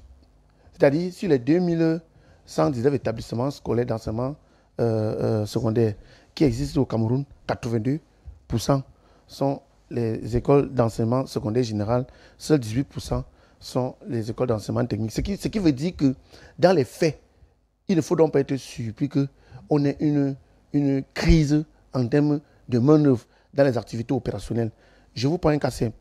En 2018, l'Institut national de la statistique a rendu public son rapport sur le taux de pénétration professionnelle des produits de l'école, c'est-à-dire la capacité entrepreneuriale des produits de l'école, pour établir clairement que sur 100 chefs d'entreprise pris au hasard au Cameroun, 47 ont le niveau du primaire, 28 ont le niveau du secondaire, 7% ont le niveau du supérieur. Donc, la capacité entrepreneuriale au Cameroun découle avec la formation intellectuelle. Il y a donc maintenant une urgence de regarder les contenus de formation pour comprendre aussi que, en vérité, c'est un choix politique et stratégique.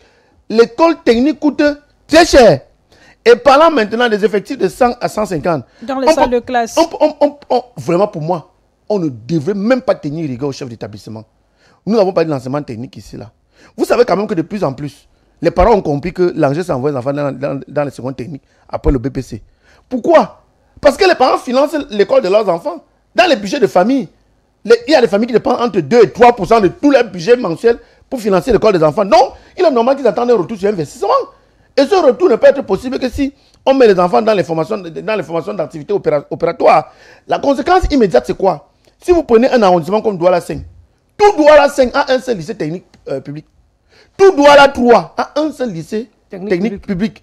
Il n'y a pas d'établissement intermédiaire comme un CETIC où on peut dire on peut d'abord ramasser des gens, on les forme, et puis du fait, n'est-ce pas, de la palette de filières qu'on peut leur proposer, que les enfants se prononcent et puis qu'ils aillent maintenant au lycée technique où ils vont commencer en cas de seconde. Moi, je crois que c'est un problème très grave. Et cela est aussi dû, n'est-ce pas, à ce qu'on peut appeler un étalage désordonné de l'urbanisation dans les grandes villes au Cameroun. À défaut de l'enseignement technique, vous avez des enfants qui optent pour les établissements privés, au moins pour que leurs enfants... Les enfants qui optent, les parents.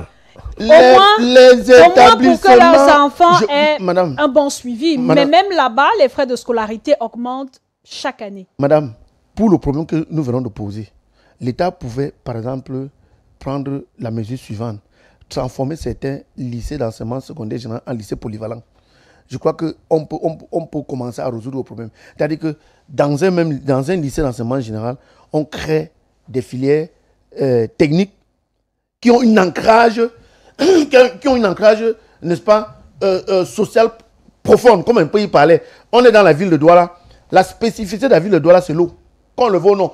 Tout ce qu'on va faire à Douala aura rapport avec l'eau. Tout le problème de route, entre autres. Même si on veut faire le génie civil. C'est l'eau qui même pose si on va des problèmes de route. Même si on va enseigner le génie civil, c'est-à-dire en F4, on ne peut pas enseigner le génie civil à Douala comme si on l'enseignait à l'ouest. Parce qu'il faut prendre encore en considération la spécificité de la ville de Douala. C'est donc la raison pour laquelle on est clairement convaincu que si le gouvernement qui va prendre les rênes du pouvoir après le 12 octobre, parce que c'est comme ça qu'il faut maintenant réfléchir, parce que les autres ont travaillé pendant 43 ans. On a déjà jugé leur travail. Ils pouvaient faire mieux, mais n'ont pas pu faire mieux. Mais les autres peuvent encore prendre après. Qui sait? Qui va prendre? Il y a élection. Les mêmes là. On ne sait pas qui va gagner. Les mêmes. Ils peuvent continuer. Non, je vous assure. Si les mêmes là prennent, c'est que les enseignants sont finis. Je crois. Pourquoi finis? Je dis qu'ils sont finis parce que. Pourtant, il y a des promesses. Même si le Saint-Esprit touche leur cœur, ils ne pourront pas faire différemment. En fait, ils ont atteint ce qu'on appelait le point de non-retour. C'est-à-dire qu'ils ne peuvent qu'avancer. Le point de saturation. C'est le point de saturation. Vous savez ce qu'un enseignant quand il a plus 20 ans de service? Ils ne peuvent plus, dans la ville de Douala. Ils ne peuvent plus rien faire pour innover en quoi que ce soit. Je vais vous prendre l'exemple simple. Donc, il est urgent, Raoul Lemopi, de penser à la fois au lycée de l'enseignement général, au lycée de l'enseignement technique, mais même au lycée polyvalent. Oui, à des lycées polyvalents. Parce que quand le docteur Niamsi a évoqué une situation, maintenant il évoquait le bien-être des travailleurs. Moi, par exemple, je suis en train d'aller, dès l'année prochaine, c'est-à-dire en 2026, moi j'aurais atteint mon plafond. Mon plafond indice, c'est-à-dire j'aurais atteint l'indice 1140. Et j'en ai encore pour plus de 10 ans de travail, c'est-à-dire je vais travailler sans avancement. Vous croyez que c'est normal? Est-ce que c'est normal? Ce n'est pas normal. Et nous crions de ces choses-là chaque année. Et c'est l'un des points d'achoppement entre le camp d'en face, c'est-à-dire le gouvernement, et nous, les syndicalistes. On s'est dit, mais les autres sont à l'indice 1400.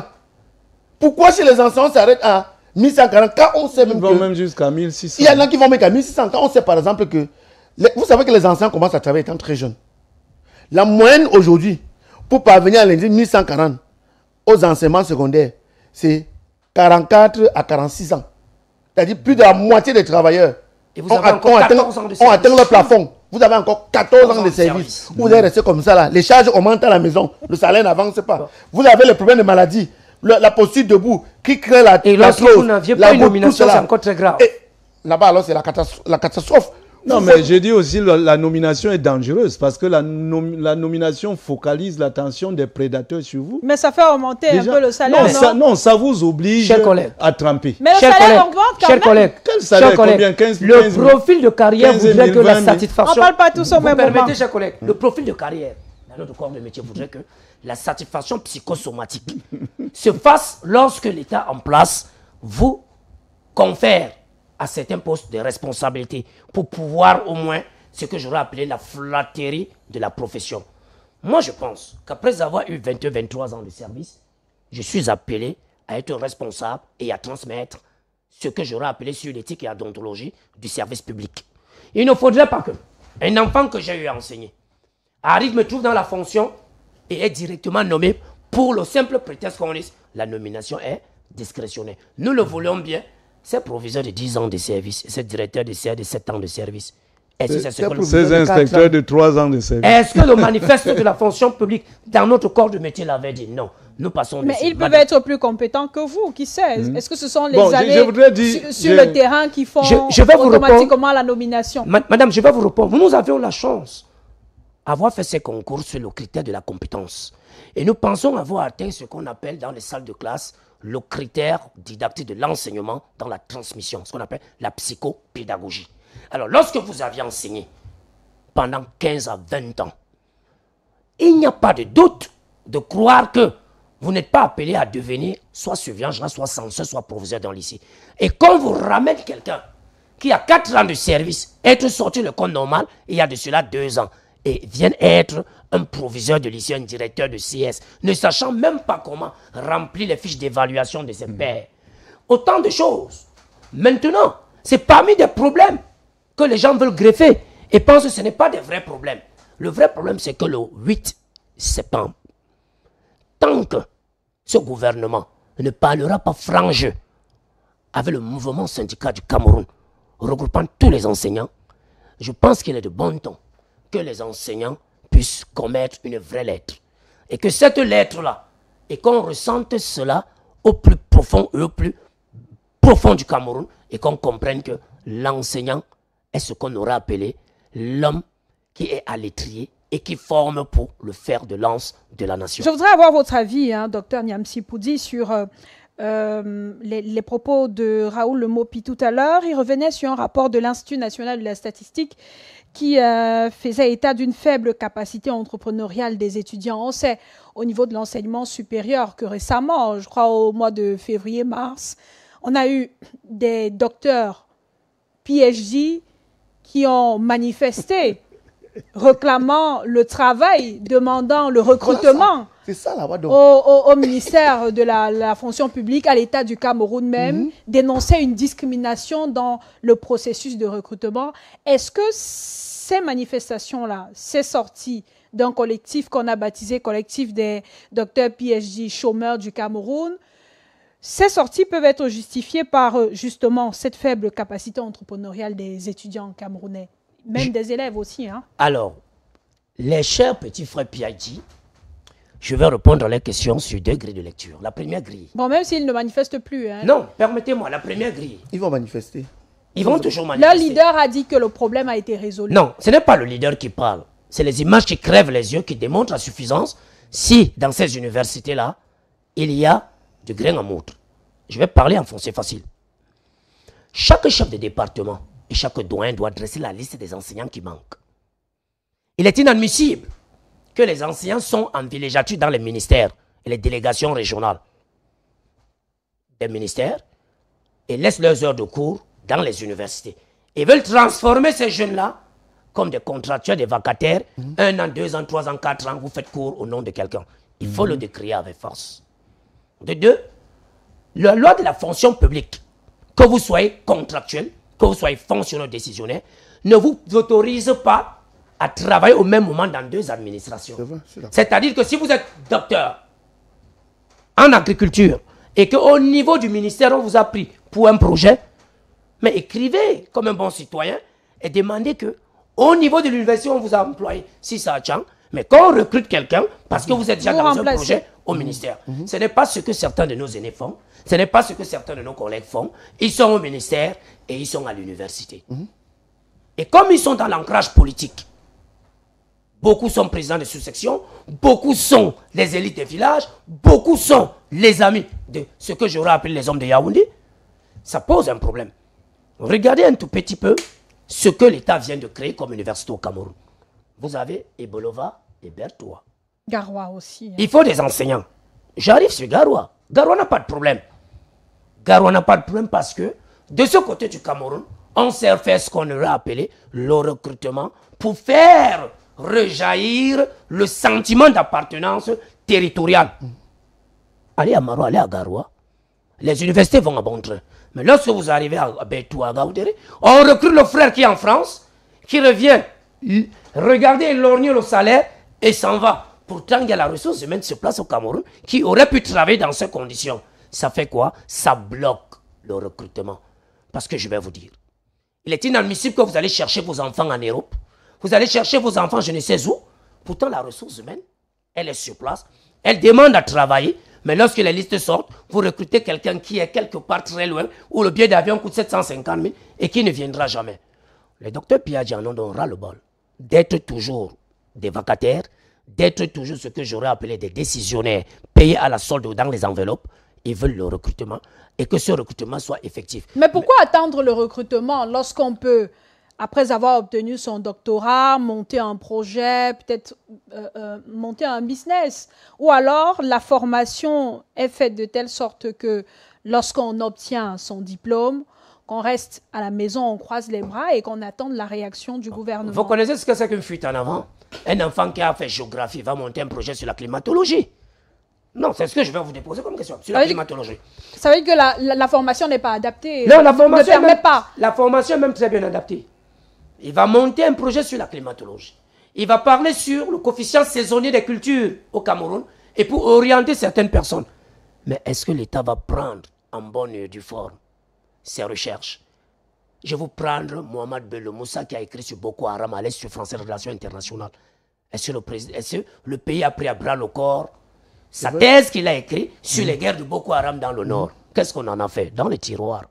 Quand ça plaît à qui de droit, on encense. Quand ça ne plaît pas, on met. Ce que nous avions eu à faire là, à l'école polytechnique de Douala, on forme. On fait beaucoup de bonnes choses.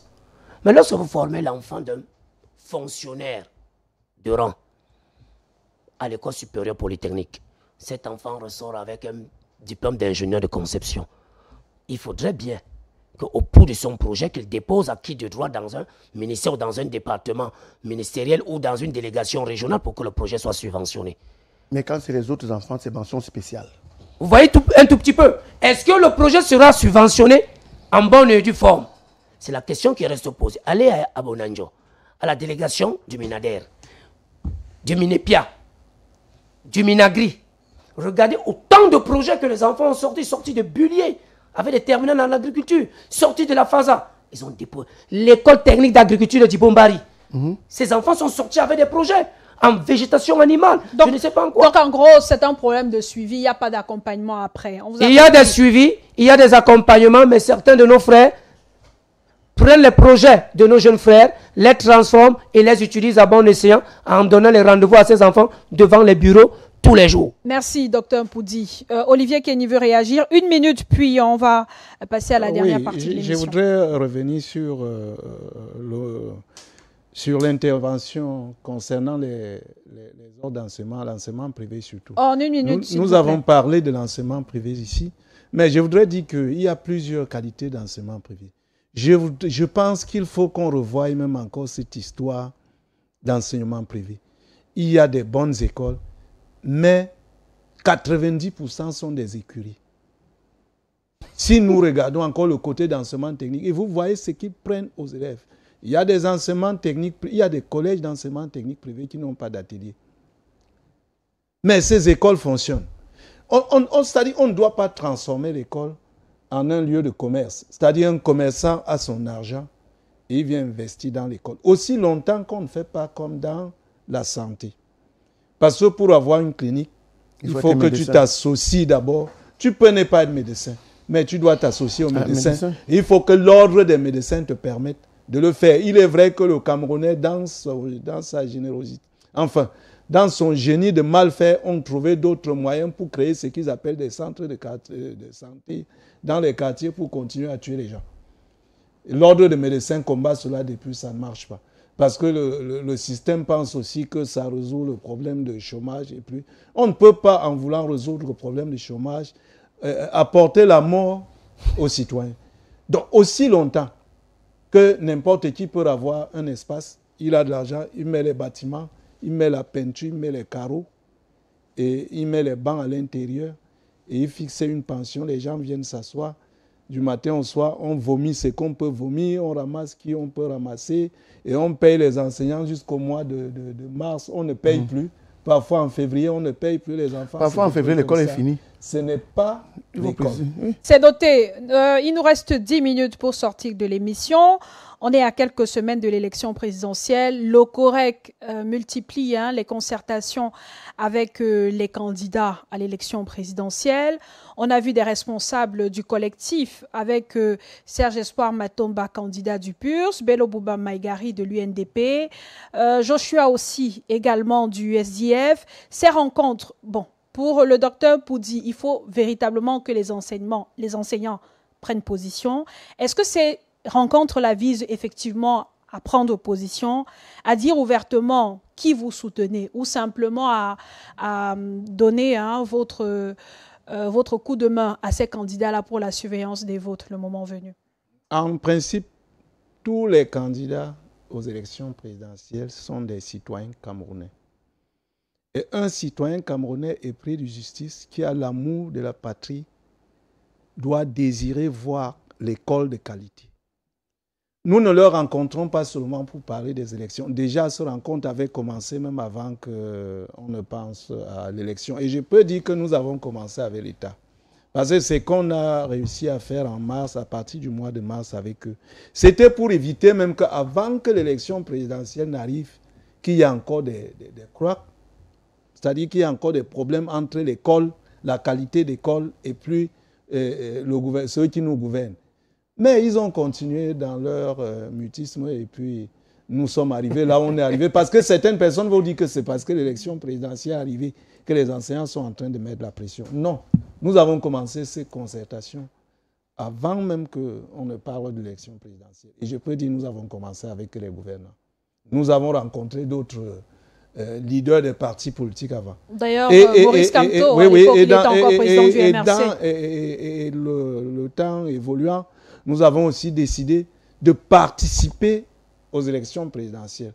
Pas en décidant qui est-ce que les enseignants vont voter, mais puisqu'on parle trop du problème de la fraude, nous avons décidé de mettre sur pied une plateforme qui nous permet aussi de participer à la surveillance des élections pour nous assurer que ces élections se sont déroulées dans la justice et dans la paix. Alors, ça fait partie des éléments qui nous amènent à rencontrer les différents leaders des partis politiques. Et candidats à l'élection. Oui, des candidats aux élections présidentielles. Et ensuite, nous avons fait un travail. Nous avons un projet pour l'éducation de qualité que nous parlons ici chaque fois.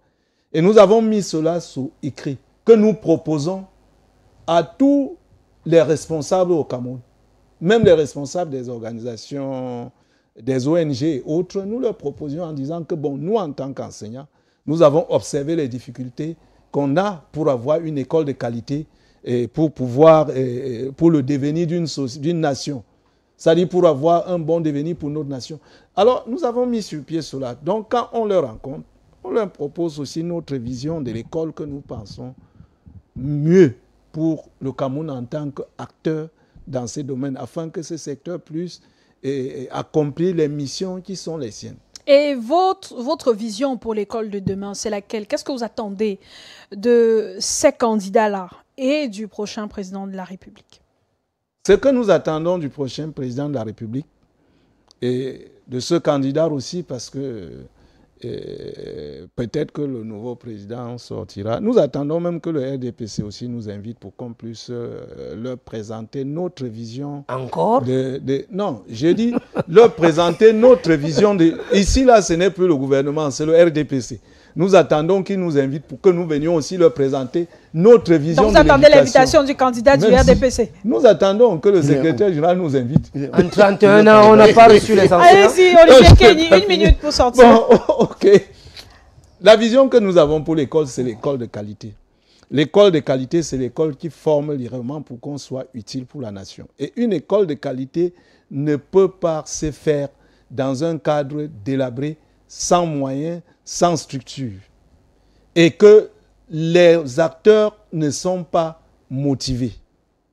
Je pense que vous pouvez rester dans ce studio jusqu'à pareille heure et avoir toujours du sourire parce que vous connaissez la motivation.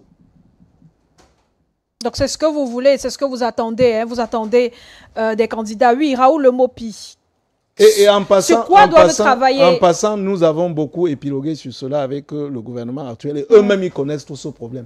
Mais sauf que, à un moment donné, nous pensons que l'école est devenue un peu pour eux comme une vache à lait.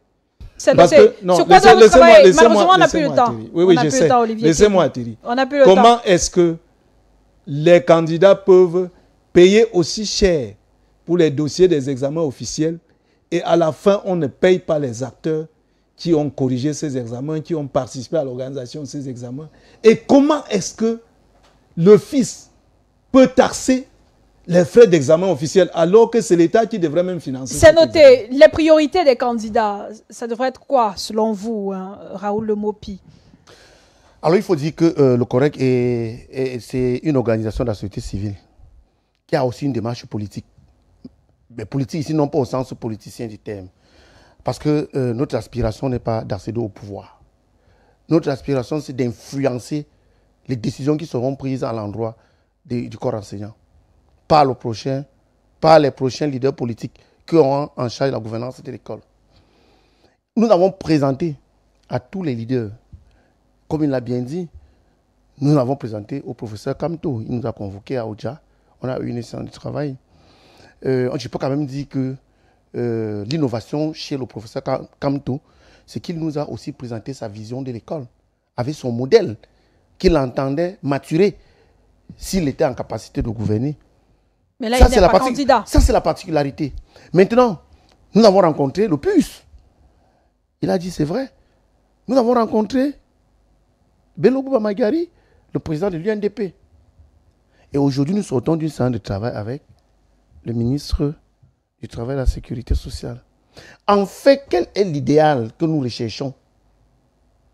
L'idéal ici est que ceux qui auront la charge de gouverner le Cameroun relèvent ou bien revoient à la hausse le financement de l'école au Cameroun. Actuellement, on est à 3% du PIB, là où la norme africaine oscille entre 6 et 8%. On est à 11% du budget, là où la norme africaine exige entre 19 et 22%. Et je veux dire qu'en réalité, on n'atteint même pas les 3% là. C'est ce qu'on déclare. C'est ce qu'on déclare. Je suis d'accord avec collègue, je suis d'accord avec vous. Je ne suis pas d'accord avec vous. C'est ce qui est déclaré. C'est ce qu'il déclare.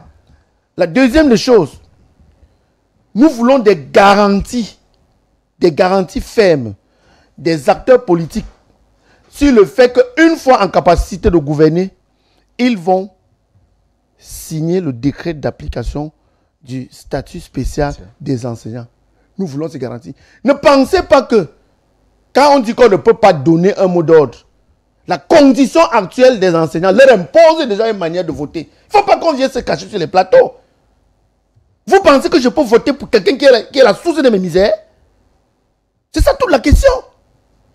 Mais est-ce qu'entre-temps, ils ont montré les garanties que peut-être pour une fois, s'ils n'ont pas pu apporter la démocratie, ni même le progrès, est-ce qu'ils ont montré la volonté qu'ils voulaient que les enseignants retiennent de ce dernier septennat l'image de celui qui a signé le statut particulier des enseignants? Est-ce qu'ils sont même dans cette démarche politique ou bien dans cette démarche morale? La dernière des choses, nous voulons amener ceux qui seront en capacité de gouverner demain, de définir avec des garanties la régularité de la tenue d'un forum national de l'éducation. On veut ces garanties que peut-être on dit c'est 2 fois, c'est tous les 2 ans, tous les 5 ans, tous les 1 fois tous les 4 ans. Ce sont ces choses que nous voulons. Et parce que de ce forum vont sortir les solutions aux problèmes des enseignants. En fait, de ces grandes lignes-là, vont se dessiner ici là les garanties de la sécurisation de l'école camerounaise dans son entièreté. Parce que n'oubliez pas que l'école camerounaise aujourd'hui est devenue à peu près les 6 pieds de la République. Et nous pensons donc que avant le 12 octobre, tous les enseignants au Cameroun seront clairement informés sur le profil type du leader à qui il faudra faire confiance. On attend votre profil. Merci Raoul. Docteur Nyamsi Poudi, pour sortir le vainqueur de l'élection présidentielle, de votre point de vue, ce sera celui qui aura mis en priorité les problèmes de l'éducation au Cameroun? Vous saviez que je parlerai d'abord comme un homme politique. Évidemment. Pour dire face à cette indignation, oui, ça fait 18 ans que je fais de la politique. J'ai soutenu ça et là, c'est une vérité de changement. Et aujourd'hui, je suis arrivé à la parfaite conclusion que cette indignation est l'émanation d'un ras-le-bol. Vous comprenez? Lorsque vous aviez vu des enseignants pleurer, croupis dans la misère, là, quand vous allez à la banque, le 25 ou 26 dans les bisecs, la Société Générale sans publicité, voir des enseignants après 60 ans qui n'ont pas quelque chose à prendre au guichet après 31 ans de service, il faut se dire qu'il y a la paupérisation de l'enseignant. Vous saviez que quand j'allais au lycée, mon proviseur avait une 504 comme voiture de service. Vous saviez que quand j'allais au lycée, mon proviseur avait une prime de logement et finissait à la retraite avec une maison bien construite. C'était avant. Aujourd'hui, il avait les congés payés. C'est pourquoi je suis nostalgique de Todou Bassoro Charles, je suis nostalgique de Job Onel Luzon, je suis nostalgique du feu Samba, Luison. Je suis nostalgique de M. Nseke qui a été proviseur au lycée bilingue de Daïdo, M. Nana au lycée de Bepanda, pour dire qu'aujourd'hui, aux affaires, si maintenant je prends la casquette de l'homme politique pour la deuxième fois, si Serge Matomba est aujourd'hui candidat à l'élection présidentielle, c'est parce qu'il a compris que les enseignants souffrent. Si Serge Espoir Matomba gagne ses élections au 12 octobre, la première décision qu'il prendra, c'est de redonner à l'école ses lettres de noblesse. On reviendra sur les propositions d'autres candidats et d'autres formations politiques à propos dans nos prochaines éditions d'information. Merci, messieurs, d'avoir participé à l'échange de ce soir. Merci à vous de nous avoir suivis. Très bonne fin de soirée en compagnie de nos programmes. Rendez-vous demain, 19h30 sur Balafon TV.